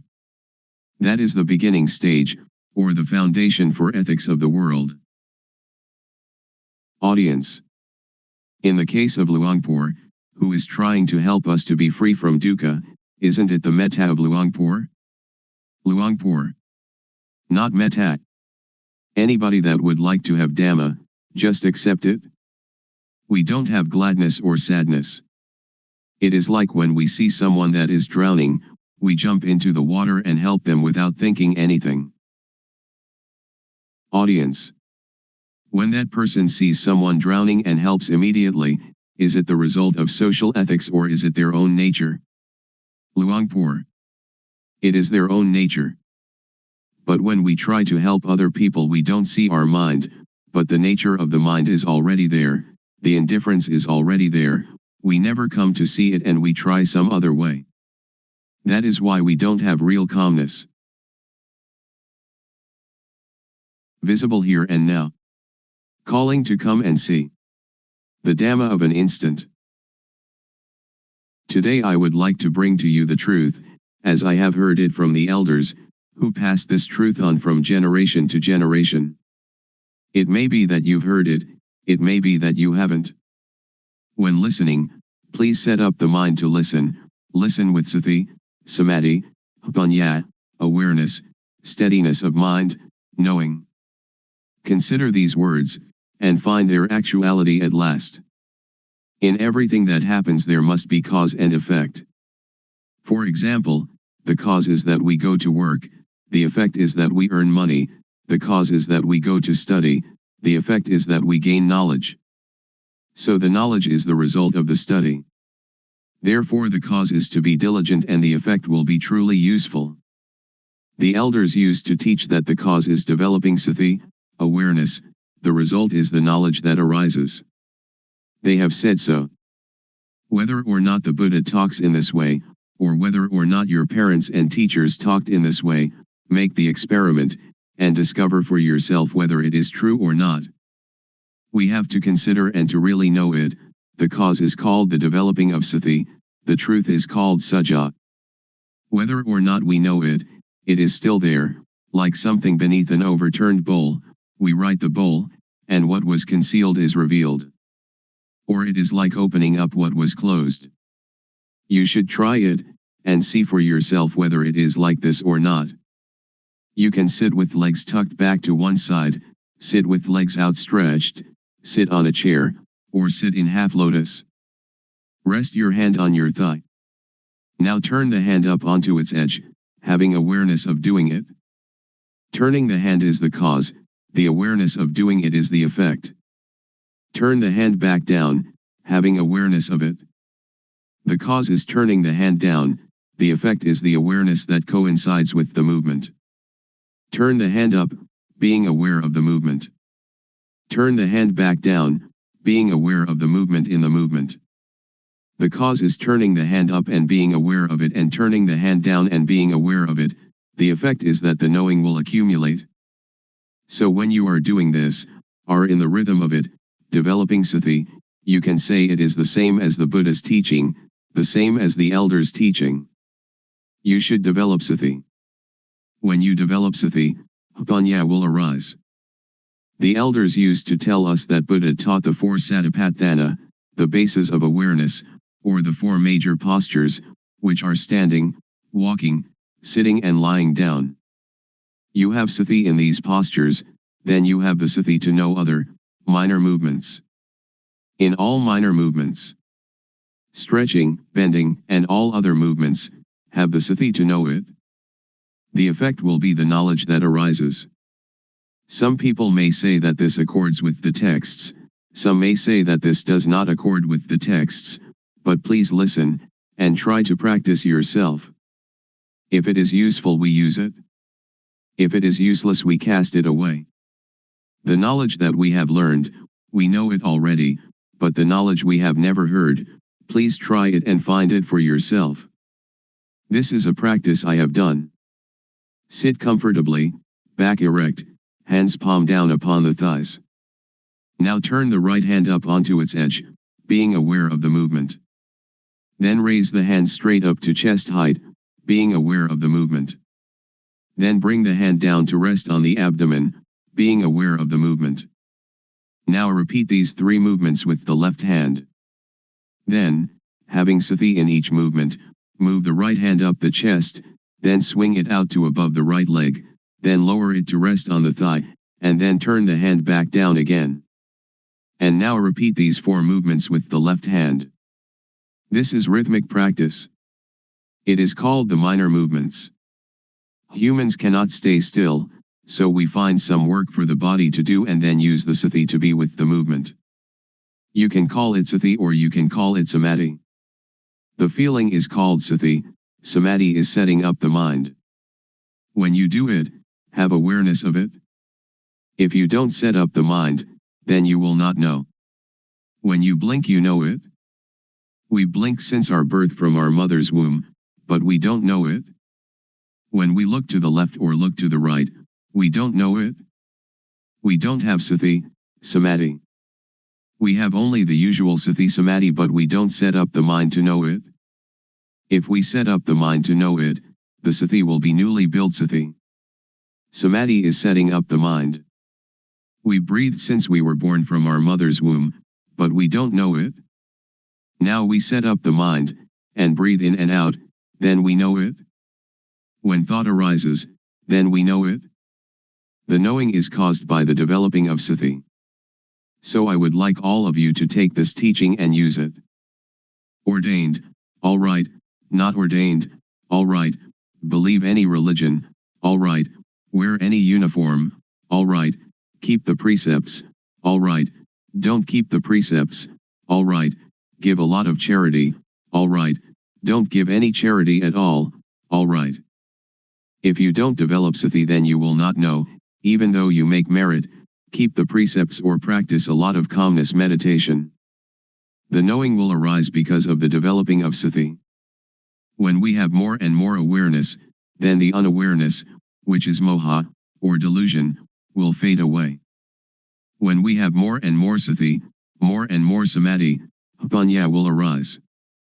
This is called panya parami, the perfection of wisdom. I do not talk according to the texts, panya is already there, parami means the readiness to know, if we practice in the right way. If we practice in the wrong way, then we will not know. Now if we know the real thing, not knowing outside ourself. We know within ourself. We know ourself. Sitting here we know ourself to be Rupnam, body, mind. Turning the hand up is Rup Nam, turning the hand down is Rup Nam, continuing turning the hand up and down is Rup Nam. This is knowing Rup Nam. Then we know the action of Rup Nam. When Rup acts, Nam acts simultaneously. When Rup Nam acts we know it. We know it because of the developing of Sati. Panya arises because of the developing of Sati. We know Rup disease Nam disease. This born Rup has disease, like headache, stomachache, fever, and so on. Another kind of Rup disease Nam disease, thought is Nam, but when it thinks it is the Rup. When some people talk and that makes us satisfied or dissatisfied, our mind has disease. Really know this thing. The developing of Sati is cause, the arising of Panya is effect. After knowing Rup Nam, we come to know Dukang, Anajang, Anatta, suffering, impermanence, not self. People have taught that Dukang, Anajang, Anatta, is white hair, wrinkled skin, broken teeth. That is true, but not true according to the developing of Sati. The developing of Sati will cause Panya to arise, that turning the hand up is Dukang, lowering it is Dukang. Dukang is with the Rup. Rup is a kind of lump of dukkha. Dukang is unbearable. Anajang is unstable. Anatta is uncontrollable. It is like that all the time. If we know it, it is like that. If we don't know it, it is also like that. So Dhamma, which makes a person become a Buddha, is there before the Buddha. Dhamma exists in everybody. It depends on the owner of each body to make this knowing happen. If we are able to know it, then we will know it. It is like the overturned bowl, whether it is overturned or set aright is up to us. Now we come to know sammuti, supposition. Know all kinds of sammuti completely. We know that money is just a kind of metal, just a kind of paper, but we conventionalize it. Woman and man are sammuti as well. When we don't know it, we suppose it to be woman and suppose it to be man. But if we don't suppose it, then we don't know them. Ordination and disrobing, monk and novice, all are sammuti, just take a piece of cloth to wear. The knowing is sati, samadhi, panya, and saja is truth. If it is true by sammuti we know it. If it is true by paramatha, direct contact by the mind, we know it. Ghosts and deities are all sammuti. Have we ever seen them? A ghost is a person who acts, speaks, or thinks evil. The body doesn't do anything, it is Rup, like a doll. The thing that moves is the mind. Deities are the same, we suppose them. When we don't really know sammuti, we don't know. We really don't know. I can guarantee that we don't know. I myself didn't know. But others may have, I don't know. I have done many kinds of meditation, like Buddho, Samarahang, counting breaths, the rise and fall of the abdomen, and sitting and observing the breath, but I really didn't know, the knowing didn't come, didn't arise. It led to calmness and attachment to calmness. So calmness, or samatthakamatthana, the working ground for tranquility, is like putting a rock on top of weeds. When we take the rock off, the weeds will grow better than before, because the soil has been kept moist. Vipassana means, clear insight, a complete uprooting. This is the real knowing. Anyone that does it, will know it. Anyone that was born as a human being, can do it, regardless of race, language, or religion. But we have to understand the correct method. Also we know sasana, religion. Sasana doesn't mean temples. The temple is just the supposed sasana. This is called samyati paniyati, convention of supposing. Paramatha, is the real thing, which exists in humans. Everyone is sasana. They say that sasana is teaching, they teach and the ear hears, then sati, samadhi, panya considers it, and becomes knowing. Really know that, oh, everyone is sasana. To destroy sasana doesn't mean to destroy temples or Buddha images, or Bodhi trees. To destroy sasana means to say bad things to people, to hit people, to kill people, which is great evil. So sasana is humanity. To curse someone is to curse sasana, to injure someone is to injure sasana, that is what evil is. Now Buddha sasana, Buddhism. Buddha means, one that knows. The body is like a doll. Sati, samadhi, panya is the knowing. So Buddha means sati, samadhi, panya, or the mind that is clean, illuminated and calm, which exists in everybody without exception. Now we talk about papa, sin. Papa is not knowing, darkness, stupidity. We fear papa, but why don't we make ourselves realize, so that we will be free of that fear? Panya, merit, is knowing clearly. People, when they come too close to monks, they fear papa. It is as if monks are the papa itself. That is just samyati. Now we don't have to fear papa. If we cannot conquer papa, then we will have no chance and no time to conquer it. Don't fear papa, but try to conquer papa. This doesn't concern making merit, keeping precepts, or vinaya, the code monastic discipline. The developing of sati is dhamma, is vinaya, is sila, normality, and is everything. We know all this because we develop sati. If we do not develop sati, but just study, that is only to memorize, not to see clearly or to see really. The developing of sati is to know clearly, to know really. When one knows, one can assure oneself and others. Anyone that does it will know it, because everyone knows the same thing. The knowledge is the shared object of developing sati. The result of developing sati can end dukkha. We don't attach to samyati, we will not fear ghosts, we will not fear deities. We don't attach to any samyati at all, because anything that does not exist we don't have to fear. Ghosts and deities have no real existence, just samyati. A ghost is somebody who speaks, thinks, or does evil. A deity is one that speaks good, thinks good, or does good. We know how to be human. Ghosts arise in people while they speak, think, or do evil. When anger arises, and we can stop anger, that is human. When we can make our mind calm and clean all the time, that is deity, a mind worthy of respect. When we know like this, we can break through. So Vipassana has this object, the 6 sense bases, eye, ear, nose, tongue, body, and mind, the 5 aggregates, that is from the texts, the 12 bases, the 18 elements, the 22 faculties, the 4 noble truths, and the 12 patijjasamuppada, dependent co-arising. We learn from the texts, we study it, but we don't know it. We just know from memory. When we come to develop sati, the knowing will arise, that is the real thing. When we use sati to watch thought, whenever thought arises we know it, because when we move we have sati. Thought has no real self. When thought arises we have sati and know it, like a cat watching a rat. When the rat emerges the cat catches it immediately. This is the same. When we have sati in each movement, when thought arises we know it, see it, and understand it. This means that we can untie it and conquer it. The elders said that to conquer others 100 or 1000 times has not the benefit of conquering oneself just one time.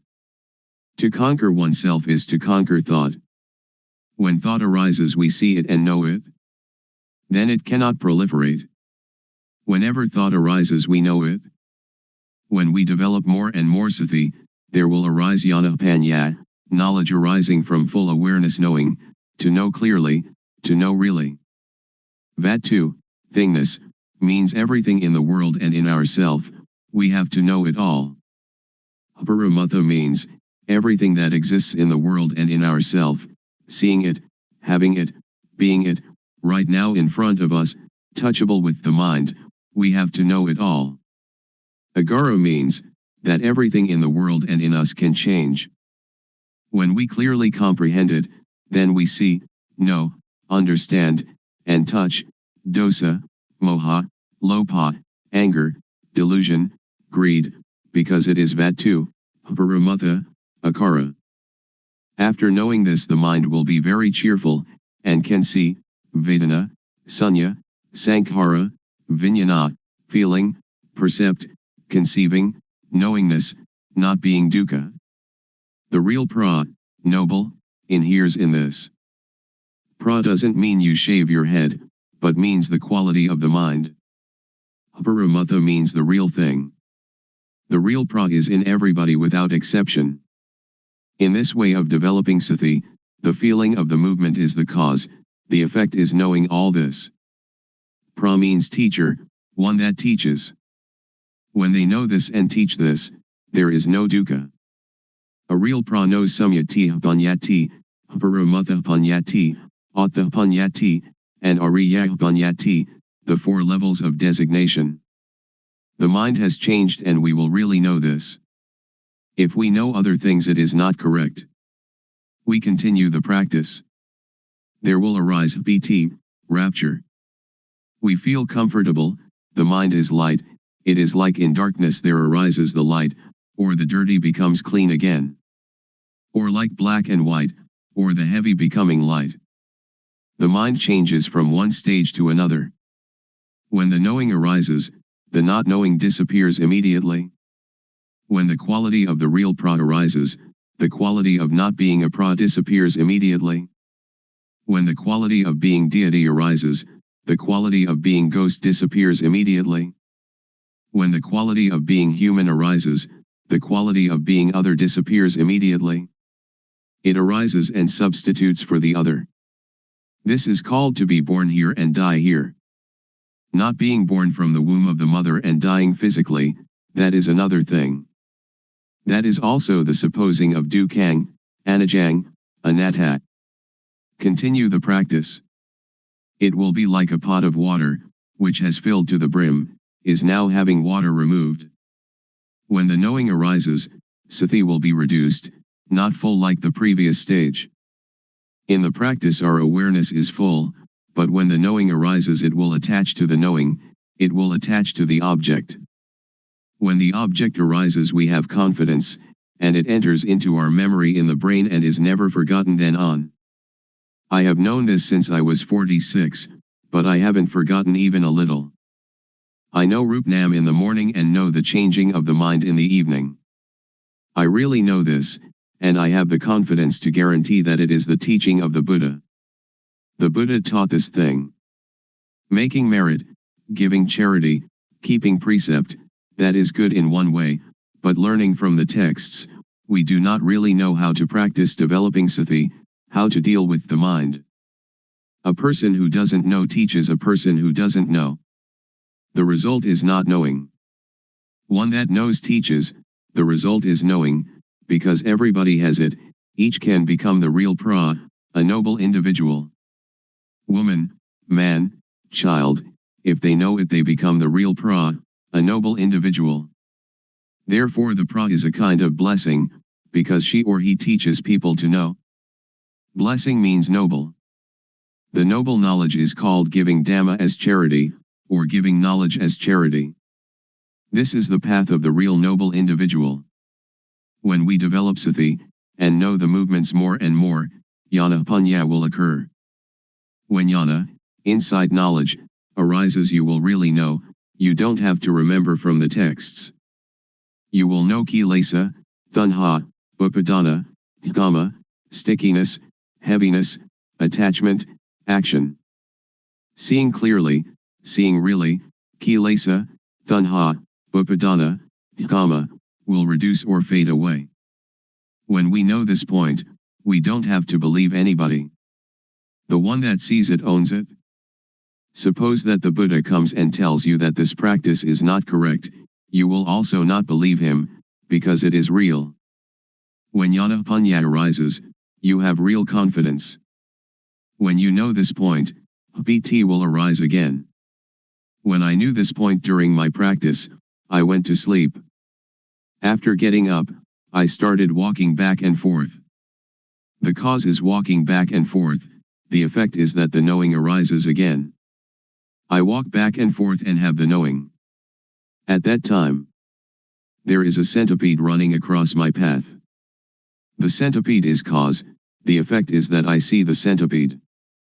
I light a candle and try to find the centipede. When I cannot find it, I bring the candle back, and then begin to walk back and forth again. Walking back and forth is cause, the effect is knowing sila, sila kunda, samadhi kunda, panya kunda, all that belongs to normality, setting up the mind, knowing.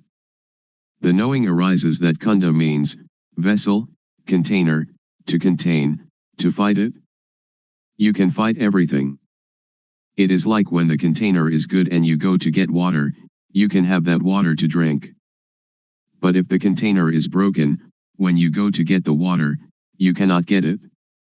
In the texts they call this, ati sila sikha, ati jitta sikha, and ati panya sikha, the training in the higher morality, higher mind, and higher wisdom. We can compare them, the texts and the experience. This is called sila has arisen, therefore sila is the tool to get rid of the crude kilesa. Sila is already there in us.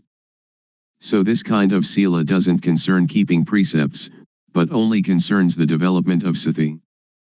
When we practice this kind of developing sati, its result will happen in this way. When we know this point, we will understand that sila can really get rid of the crude kilesa. When the crude kilesa is removed, sila will occur. It is like when we plant fruit trees, banana, coconut, or palm, the shoots are already there, but to see them we have to wait until they come up. When we see them, that is the result. Please work diligently and devotedly at developing sati.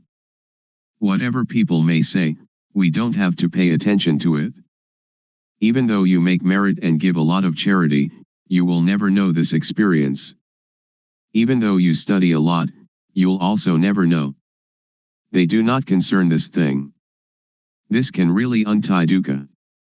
When we can cure dukkha, wherever we are comfortable. If we are parents, teachers, children, police, soldiers, monks, novices, or whoever, we will be comfortable, because dosa, moha, lopa disappears, the attachment disappears. But we have to go over this object again and again, so as not to forget. But when you really see it you will never forget it. I have seen it, and I have never forgotten it. Now we come to know samatha, concentration calmness, or doing calmness. There are two kinds of calmness. Samatha calmness is the calmness of not knowing. So samatha meditation is only a device to keep the mind calm. Vipassana, liberating insight, means to see clearly, to know really. It is also calmness, but a different kind of calmness. Developing sati, the calmness will arise by itself because it is already there. The arising calmness is the unattachment, not having dosa, moha, lopa. When people say anything to us, sati will come immediately. It is like having only one chair but there are two people who are running to sit on it. When sati arises, sati will sit there, dosa, moha, lopa cannot come, because sati, samadhi, panya is already there. It is full. The fullness is already there. The voidness is also already there. It is like an empty glass, which has air inside it but we cannot see the air. When we pour water into it, water will substitute for the air, all of the air. The matter of sati is the same thing. I can really assure you. Suppose there is somebody who says bad things to us. Sati will come, and we can see it clearly. Parents teach us that if there is somebody cursing us or saying bad things to us, we should be patient and not get angry. But we cannot stay still because we don't see it. When there is nobody to say bad things to us, we are already comfortable, because the comfortable is already there. It depends on what we suppose to be the owner of each body to practice and make it occur.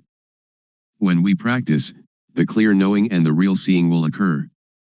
I can assure everybody. If somebody does not develop sati and does not make this thing occur, that person doesn't have it, but it is already there. So we should respect each other. After knowing sila, we will know gama, sensuality. Gama means those things that make calmness. Gama is attachment. This is called gama aramana, the object of sensual enjoyment. It is called gamazava, under the control of gama, bhavazava, under the control of bhava, being, or dukkha. This is bhava and jati, birth. Avijjasava, avijjaya is not knowing. Now we come to know gama, which is deities, rich people, people with authority. They attach to reputation, money, honor, these people who have gama, but I do not blame anybody, I just teach directly. You can bring it into practice, or you might not bring it into practice, it depends on you. When we know gama, we see that gama is dukkha, gamazava is dukkha, bhavazava is dukkha, avijjasava is dukkha, because of not knowing. We also know samatha meditation. People may talk in any manner, we really know the matter of calmness. We know all the stages of it, because it is already in us. We write the overturned bowl, we open up what is covered over, that is to teach the method of practice, the method of arm movements, the method of turning the hand. This is one form of the most intensive practice. I have not taught this according to the texts. It may or may not contradict the texts, but I will talk in this way, because doing this way then you know this way. If you study from the texts, when asked about the truth, you don't know. Many of my teachers didn't know. The arm movement is cause, its result is bhunya arising. Cause and effect go together. After knowing this, we know about bhunya and papa. For any bad bodily action, we know how it is papa, kama, harmful, benighted action, and, if there is really a hell, into which level we shall fall. For any bad verbal action, we know how it is papa, kama, and, if there really is a hell, into which level we shall fall. For any bad mental action, we know how it is papa, kama, and, if there really is a hell, into which level we shall fall. For any bad bodily, verbal, and mental actions together, we know how they are papa, kama, and, if there really is a hell, into which level we shall fall. For any good bodily action, we know how it is, bhunya kama, beneficial wise action, and if there really is a heaven or nibbana, to which level we shall go. For any good verbal action, we know how it is bhunya kama, and if there really is a heaven or nibbana, to which level we shall go. For any good mental action, we know how it is vedana, and if there really is a heaven or nibbana, to which level we shall go. For any good bodily, verbal, and mental actions together, we know how they are bhunya kama, and if there really is a heaven or nibbana, to which level we shall go. The shaking of the knowing element is already there in everybody. The developing of sati can apply to everybody. If you don't believe it, just try it. I can guarantee that it will not take longer than 3 years and you will really know. It is like the fat, fertile grain that we plant in the field. If we practice incorrectly, it is like the empty husk. If you dig the ground, but not in the right place, then you cannot get water.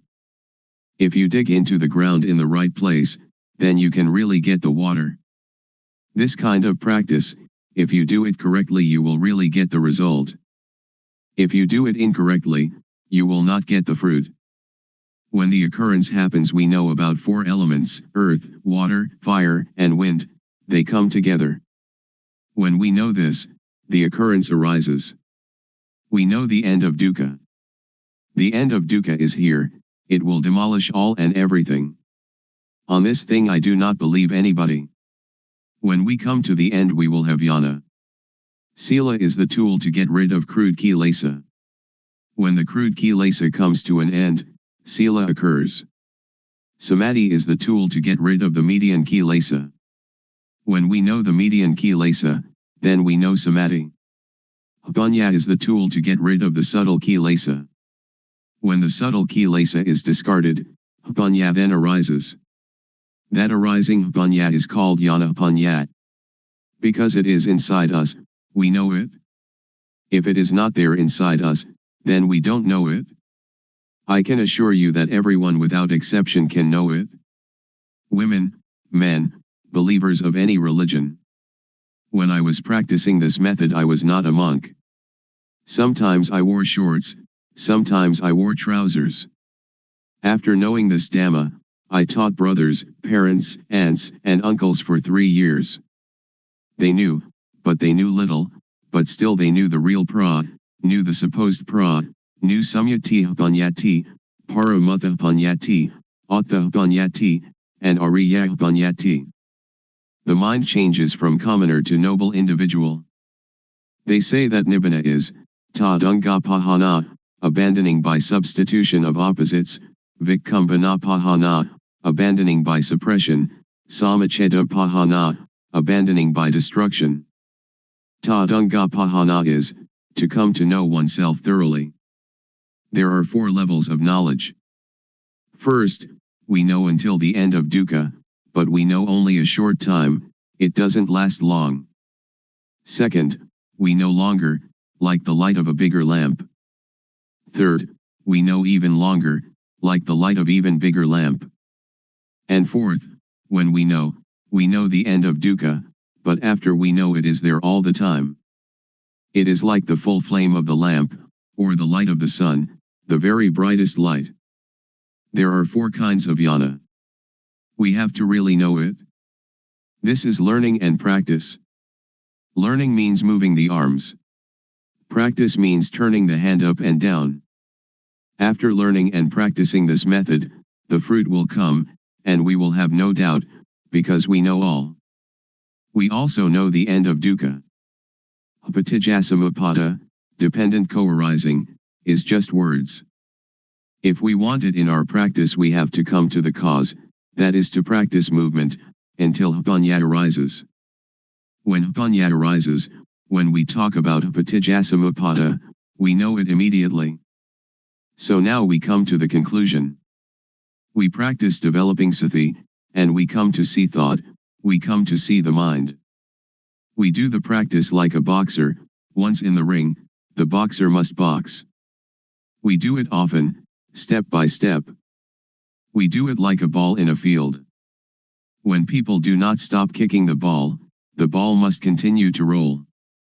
When they stop kicking it, the ball comes to rest by itself, it doesn't have to fight nor to escape. We come out of thought, come out of the cave, and we live in the brightness. We see our life mind at all times. When the mind moves, we know it, sati upanya, awareness knowing, is there immediately, like a barrier against all harm. And though the world of others be turbulent and heated, with us the whole world is at peace. Be that way. To be experienced by the knowing each one for oneself. How to practice developing sati. The Buddha teaches us to know our duty. The duty of humanity is to practice Dhamma. The duty of humans is to teach humans to be human. So we should look to ourselves first, we should consider ourselves first, we should teach ourselves first. If we waste our life, we cannot buy it again. If we let our life suffer, we waste it. The Buddha teaches us nothing else than to extinguish dukkha, suffering, but when we don't know, we seek its cessation outside ourselves. But dukkha of that kind doesn't exist. The teachings of the world teachers are like all the leaves in the forest, but those leaves that can be used as medicine are few. Don't take them all, together with their roots and trunks. When it comes to the practice of gammatthana, meditation, or vipassana, insight, we should take only that which can prevent dukkha from arising, can extinguish dukkha at its source, can destroy moha, delusion. So we take only the heart. The heart of the teaching I am talking about is to have sati, awareness, to have upanya, knowing, to see thought. Whenever thought arises, see it, know it, understand it. Know it in whatever manner it comes, and know how to prevent it from deluding us. Wherever we are, that is where we must practice. Nobody else can do it for us. Wherever we go, we are the one that goes. Wherever we stay, we are the one that stays. Sit, eat, drink, sleep, we alone do it. If we are a person who keeps precepts or gives charity, we can practice. And if we are somebody who never does these things, we can also practice. To help others is good, but it is good only in a worldly way. To practice developing sati, samadhi, panya, awareness, steadiness of mind, knowing, however, is good in every way. So before you teach others you should train yourself, until you clearly and really see, know, and understand. When you really see, really know, and really are, then you can teach others comfortably. So this practice, we have to learn it ourselves, we have to teach ourselves, we have to see ourselves, we have to know ourselves, we have to understand ourselves, we have to do ourselves. So you needn't be interested in others, just do this movement practice a lot, do it as nothing special, do it without hurry, without doubt, without speculation, do it without expectation of result. Be simple, and just move, one movement at a time, and know. When you don't know, let it pass, when you know, let it pass. Sometimes you know, sometimes you don't know, so it goes, but know. When the body moves, know it. When the mind moves, know it. This practice is a 24 hours a day practice, so relax and just be natural, just be normal. Set up the mind to really practice, and practice comfortably. The method of developing sati in daily life. When we get on a bus or boat, and are seated properly, we turn the palm up, we turn the palm down, we move the hand, or stretch the hand, or run the thumb over the fingertips, and blinking eyes, breathing, swallowing saliva, and so on, be aware of these movements. This is the way to have awareness returning to ourself. When thought arises, be aware of it, and detach it. The method of developing sati when we are at home. We can sit with both legs gathered back to one side, or cross-legged, or in a chair, or we can sit with legs outstretched. We can stand or lie down doing the rhythmic practice too. When we walk Jangama, meditating while walking back and forth, a length of 8 to 12 paces will do, we must not move the arms, fold the arms across the chest, or clasp the hand behind the back. The method of practice in a sitting position is shown in the stylized illustrations that follow. First, rest the hands palms down on the thighs. Second, with awareness, turn the right hand onto its edge, then stop. Third, with awareness, raise the hand, then stop. Fourth, with awareness, lower the hand to rest on the abdomen, then stop. Fifth, with awareness, turn the left hand onto its edge, then stop. Sixth, with awareness, raise the hand, then stop. Seventh, with awareness, lower the hand to rest on the abdomen, then stop. Eighth, with awareness, move the right hand up to rest on the chest, then stop. Ninth, with awareness, move the hand out, then stop. 10th, with awareness, lower the hand to the thigh, then stop. 11th, with awareness, turn the hand down, then stop. 12th, with awareness, move the left hand up to rest on the chest, then stop. 13th, with awareness, move the hand out, then stop. 14th, with awareness, lower the hand to the thigh, then stop. 15th, with awareness, turn the hand down, then stop. And repeat this cycle of movements again and again. good in the beginning, excellent in the middle, and miraculous in the end. The object of the practice of developing sati through the method of movement. Stage 1, Suppositional Object. We must know Rup Nam, body-mind, must know Rup acting, Nam acting, must know Rup disease, Nam disease. There are two kinds of Rup disease, Nam disease. With diseases of the body, like headache, stomachache, and wounds, we have to go and see the doctor at the hospital. The disease of the mind is dosa, moha, lopa, anger, delusion, greed. For a cure we must depend upon this method of developing sati, awareness. Then we must know dukkang, anajang, anatta, suffering, impermanence, not self, unbearable, unstable, uncontrollable. Then we must know samyati, supposition. Whatever samyati is in the world, know it to the end. Then we must know sasana, religion, we must know Buddha sasana, Buddhism. Sasana is everyone without exception. Sasana means the teaching of one that knows. Know Buddha sasana. Buddha means one that knows, one that is awake, one that is blessed with Dhamma, which is sati, samadhi, panya, awareness, setting up the mind, knowing. So we develop panya.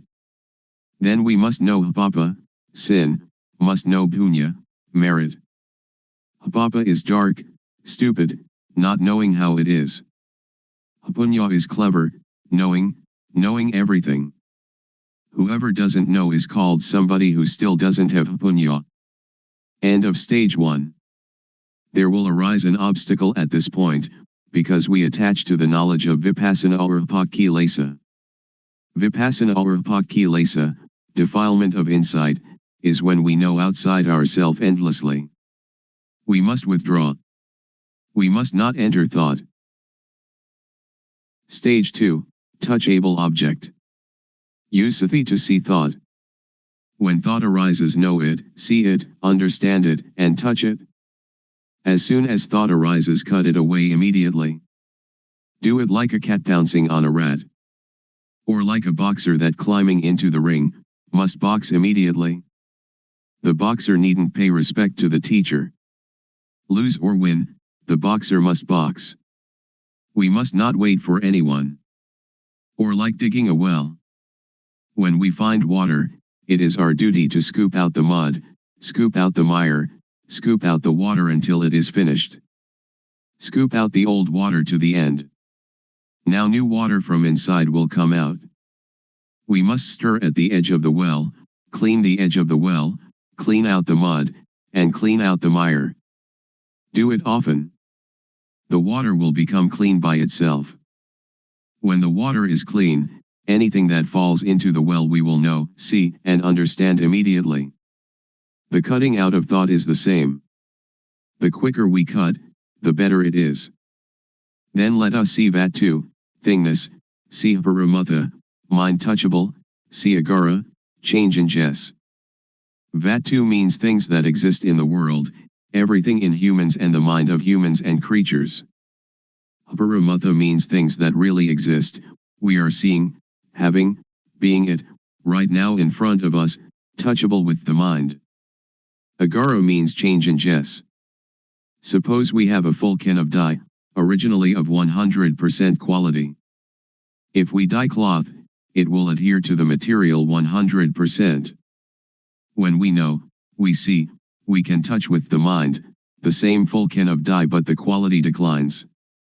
Take it to dye cloth, it will no longer adhere to the material. This we must really see, must really know. Then see dosa, moha, lopa. Then let us see, vedana, sunya, sankhara, vijnana, feeling, percept, conceiving, knowingness, see them, know them, and touch them. Really understand this. We needn't doubt. Now there will arise a little bhiti, rapture, but bhiti is an obstacle in the higher practice of Dhamma. We must not be interested in that bhiti, we must come to see thought. This is the beginning of the touchable object, of this method of developing sati, of one that has panya. Continue to see thought. There will occur knowledge, or jnana panya, the knowledge of full direct awareness knowing. See, know, and understand kilesa, tanha, upadana, kama, defilement/stickiness, craving/heaviness, attachment, action. Therefore attachment will lose its taste, loosen its grip and fade, just as poor quality dye cannot adhere to material. There will again arise bhiti. We must not be interested in that bhiti. Uproot satisfaction and dissatisfaction. Continue to see thought, to see the mind that is thinking. There will occur a kind of jnana, to see, to know, and to understand sila, normality, sila kunda, samadhi kunda, panya kunda, the gathering together, containing of all normality, setting up the mind, knowing, or, ati sila sikha. Ati jitta sikha, and ati panya sikha, the training in the higher ethics, higher mind, higher knowing. Kunda means to contain or to fight. Sikha means to steamroller into powder or to pulverize to extinction. So sila is the tool to get rid of crude kilesa. Crude kilesa is dosa, moha, lopa, kilesa, tanha, upadana, kama. When these lose their taste, fade, and loosen, then sila occurs. Samadhi is the tool to get rid of median kilesa. Median kilesa is calmness, which is to see, to know, and to understand gamazava, upavasava, abhijasava, under the control of sensuality, being, not knowing, because this kilesa is median kilesa, which makes the mind calm. This is one of the objects of this method of developing sati. When we know and see it this way, we will come to know dana, generosity, giving, keeping precepts, and doing gamatana, meditation, from every angle and every corner. There will arise jnana panya in the mind. For a bad bodily action, know how it is papa, kama, harmful, benighted action, and, if there really is a hell, into which level we shall fall. For a bad verbal action, know how it is papa, kama, and if there really is a hell, into which level we shall fall. For a bad mental action, know how it is papa, kama, and, if there really is a hell, into which level we shall fall. For bad bodily, bad verbal, and bad mental actions together, know how they are papa, kama, and, if there really is a hell, into which level we shall fall. For a good bodily action, know how it is punya, kama, beneficial, wise action, and, if there really is a heaven or nibbana, to which level we shall go. For a good verbal action, know how it is punya, kama, and, if there really is a heaven or nibbana, to which level we shall go. For a good mental action, know how it is punya, kama, and, if there really is a heaven or nibbana, to which level we shall go. For good bodily, good verbal, and good mental actions together, know how they are punya, kama, and, if there really is a heaven or nibbana, to which level we shall go. End of the object of this method of developing sati. It will be the greatest, most wonderful unfolding, which is in the mind of everyone without exception. If we still do not know it now, when the breathing is nearly finished we most certainly must know. One that is developing sati, developing panya, has jnana and knows. But somebody who doesn't develop sati doesn't develop panya, when the breathing is nearly finished it will be the same, but they will not know, because they have no jnana. To clearly know and really see, not just to memorize or recognize, to know with jnana panya of the real developing of sati, is to be able to assure oneself. It is said that at the end jnana will arise. Be careful about abnormalities that may occur. Be aware of yourself. Don't attach to happiness or to anything that arises. Don't take happiness, don't take suffering, but just return to reviewing the object often, from Rupnam until the end of the object, level by level, and know that the object has steps and stages. Certainly, If you develop sati correctly, the longest time for the practice will be no more than 3 years, the median time 1 year, and the quickest time 1 day to 90 days. We do not have to talk about the fruit of this practice. There is really no dukkha. But that is not obtained simply by wishing, and this too is dukkha. There are many different methods of gamatana. I have practiced many methods, but those methods did not lead to Vipassana. Now, the method that we are practicing is the method that directly leads to Vipassana. Anyone can practice it, if they know the correct method. When Vipassana arises, you will know, see, and understand by yourself. So the method of turning the hand up and down is the method to build up sati, to develop Vipassana. When it has been practiced thoroughly, it will be abundant and spontaneous. Anyone without exception can practice it, whether they are a child or adult, whatever work they do, whatever religions they profess or beliefs they hold, they can practice. Everyone has body-mind. Body is the matter that we can see with the eyes. We can call it rup. But the mind we cannot see with the eyes, we cannot touch with the hands. It can be called nam. These two things are the same. When we build up sati, develop sati, Vipassana will arise and know by itself. Just have the thing that is already there grow up. The thing that is not real, we don't have to do it. When we know Rup Nam, we will know everything, and we can really untie dukkha. For example, we will not attach to samyati. After knowing that, we practice more awareness, doing the arm movement as I advised you. Now we do it faster. Thought is the quickest thing, it is quicker than electricity. When sati Vipassana has increased, it will know, see, and understand dosa, moha, lopa. When we know it, dukkha in the mind will decrease. Most people misunderstand, and think that dosa, lopa, and moha are normal. But one that knows says that dosa, moha, lopa is dukkha, ugly, dirty, so he or she doesn't let that thing come close. This is called knowing one's own life mind, which is clean, illuminated and calm. When we know this point, it has great potential, like a small stream descending to become a big river. So the method of practice is to have more and more awareness, knowing the postures of the body, and those minor movements like blinking, looking to the left and right, inhaling and exhaling. All these movements can be seen with the eyes. But we cannot see thought with the eyes. We can only know it and see it with samadhi, sati, Vipassana. The samadhi I am talking about is not sitting with eyes closed. Samadhi means setting up the mind to be aware of ourself. When we have awareness of ourself continuously, that is called samadhi, or it can be called sati. When the mind thinks, we will know thought immediately, and thought will become shorter and shorter. It is like plus and minus, increase and decrease. If we talk, there is much to say, but I would like all of you to practice the movement, to practice by yourself through the method of movement. The fruit will come by itself. Glossary of Pali terms. The talks collected in this book contain an abundance of Pali terms.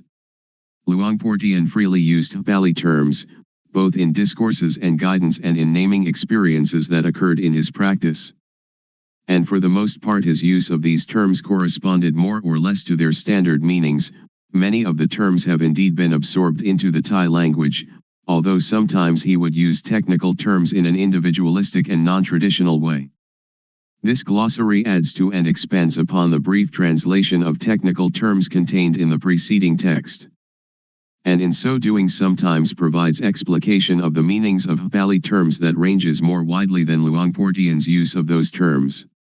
This glossary would therefore best be regarded as providing a background against which Luangpor Teean's use of technical Pali terms might be highlighted or clarified. Nevertheless, since it constitutes a major editorial intrusion, the glossary has been added to the preceding talks with some reluctance, and it should be used with circumspection. Strictly speaking, the talks should be self-illuminating. Single quotation marks enclose the words of Luangpor Teean. Some of the Pali terms are given with their Thai versions in brackets. These Thai words are transliterated in a way consistent with customary English pronunciation, with only the following vowel sounds requiring definition: A as in father, O as in Tom, A as in cup, OO as in book, except for Roop, where the vowel sound is that of moon. Agara, in brackets, again. Condition, state, property, quality, attribute, manner, mode, way, appearance, form, sign. In Thai, the word is used to mean symptom, condition, as of one's health, manner, outward expression, attitude, behavior. In the seeing of Vatu, Paramatha, Agara, it means that everything in the world and in us can change. Anapanasati. Meditation in which one focuses attention and mindfulness on the feeling, at the tip of the nose, of the breath naturally going in and out, and the mind becomes progressively stilled and then serves as a refined object for investigation and penetration. Anatta. Not self, without a soul, the fact that experience cannot be appropriated, cannot be put under mastery, the fact that there is no thing that is the subject of experience, even oneself is not one's own, the awakened one. Anicca. Impermanence, not stable, all conditions are necessarily subject to change, arising, changing while standing and then disappearing. Arahat.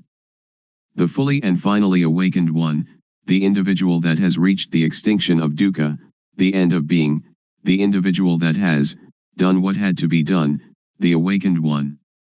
Aramana, in brackets, arom.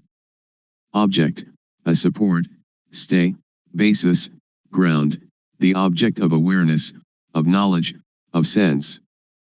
In Thai the meaning extends to mental object, preoccupation, emotion, disposition, mood. Arya.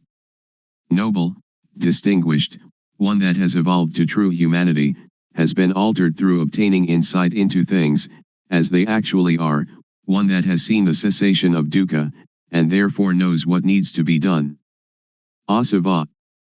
Taints, a deep level of distortion in the mind, outflows, defilements flowing out from deep in the mind into thoughts, feelings, emotions, speech, and actions, mental intoxication, mental fermentation, eruption, discharge, as from a sore, corruptions, pollutants. Gamazava, Pavasava, Abhijasava, the taints, outflows, fermentations of, the intoxication of sensuality, being, nescience, under the control of those things that make the mind calm, under the control of being and suffering, under the control of not knowing. Attha. Meaning, sense, essence, aim, goal, purpose, welfare, gain, advantage, fruitful conduct, acts productive of benefit. Avidya. Nescience, counterfeit knowledge, wrong knowledge, being deceived, not knowing, ignorance, unawareness, and ignorance of the nature of existence so profound as to itself be beyond awareness. Bhava. Being, the state of existence, being the experience or the subject of experience, the experience I am this, I am that, I am. Jangama, in brackets, Jungram. Practicing meditation while walking to and fro. Dhamma, in brackets, Tumma, Tum.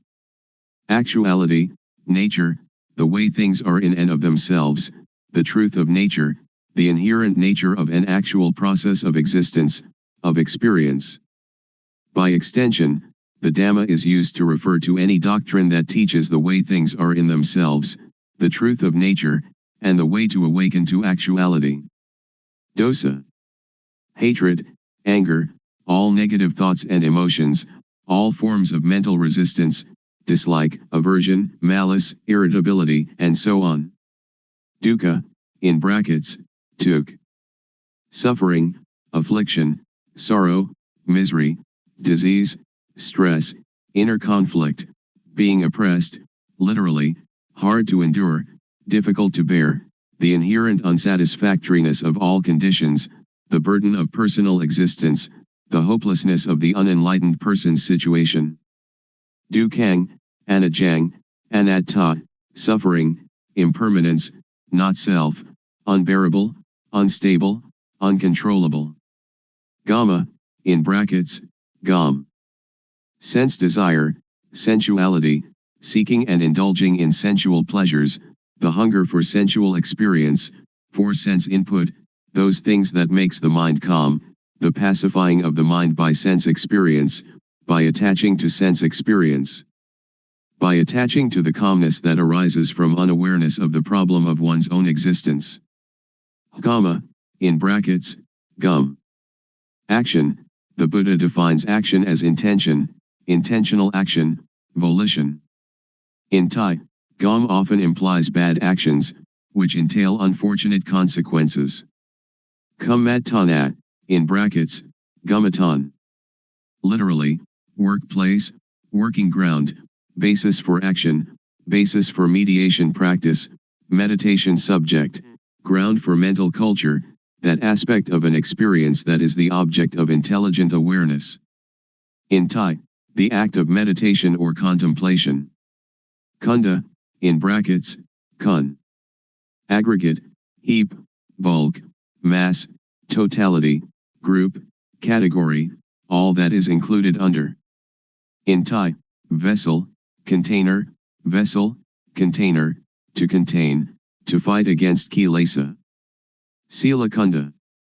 All that belongs to moral behavior, the gathering together, the containing of all ethical behavior, of all normality, sanity, naturalness. Samadhi kunda. The gathering together, the containing of all steadiness and stability of mind, of all setting up of the mind, and therefore the eradicating of attachment to things that make the mind calm. Punya kunda. The practice of the attainment of the highest knowledge, the gathering together, the containing of all insight knowledge, of thoroughly and completely knowing and seeing all action, mental, verbal, and bodily. Kilesa, in brackets, gilate. Defilement, corruption, impurity, impairment, all the things that defile, dull, darken and sadden the mind, stickiness in the mind. Lopa. Greed, lust, covetousness, desire, all forms of attraction, of the mind inclining towards things with wanting. Moha. Delusion, confusion, dullness, stupidity, bewilderment, unawareness, being unaware of what is happening here and now, especially unawareness of experience that is neither pleasant nor unpleasant. Yana, in brackets, yan. Knowledge, wisdom, insight, higher knowledge, inside knowledge. Yana panya, in brackets, yan panya. The transforming, liberating knowledge that comes from the accumulation of direct awareness knowing of oneself, of experience, of existence, the knowledge arising from full, complete self-awareness, self-knowing. Nibbana, in brackets, nippon.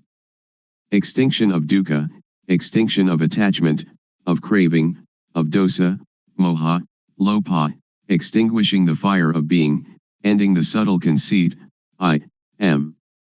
Bunyati, in brackets, bunyat. Designation, name, concept, idea, making know, declaring, proclaiming, manifesting, enacting. In Thai, the term means law, legal act, rule, regulation, to prescribe. Samyati bunyati, in brackets, samut bunyat. The convention of supposing, the designation of the mundane or conventional world, that which is conjured into being by the mind.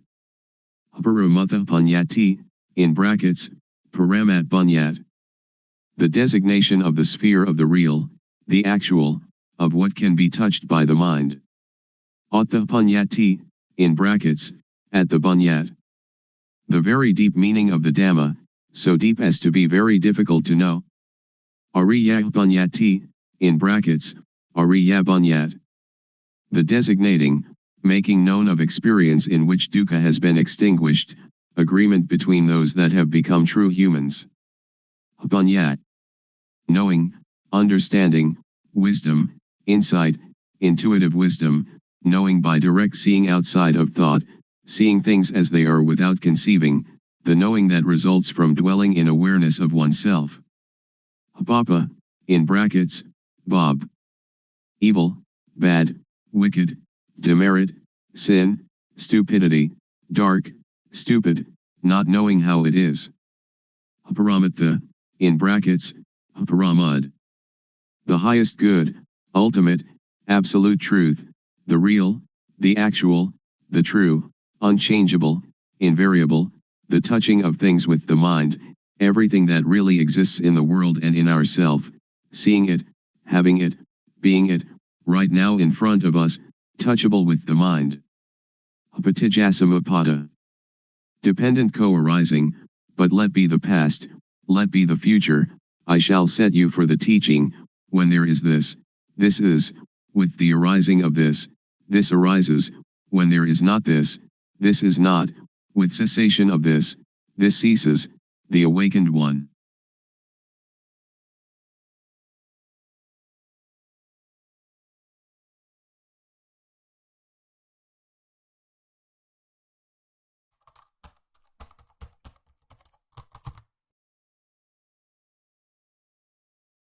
May all beings be at ease. Whatever living beings there may be, whether they are weak or strong, omitting none, the great or the mighty, medium, short or small, the seen and the unseen, those living near and far away, those born and to be born. May all beings be at ease.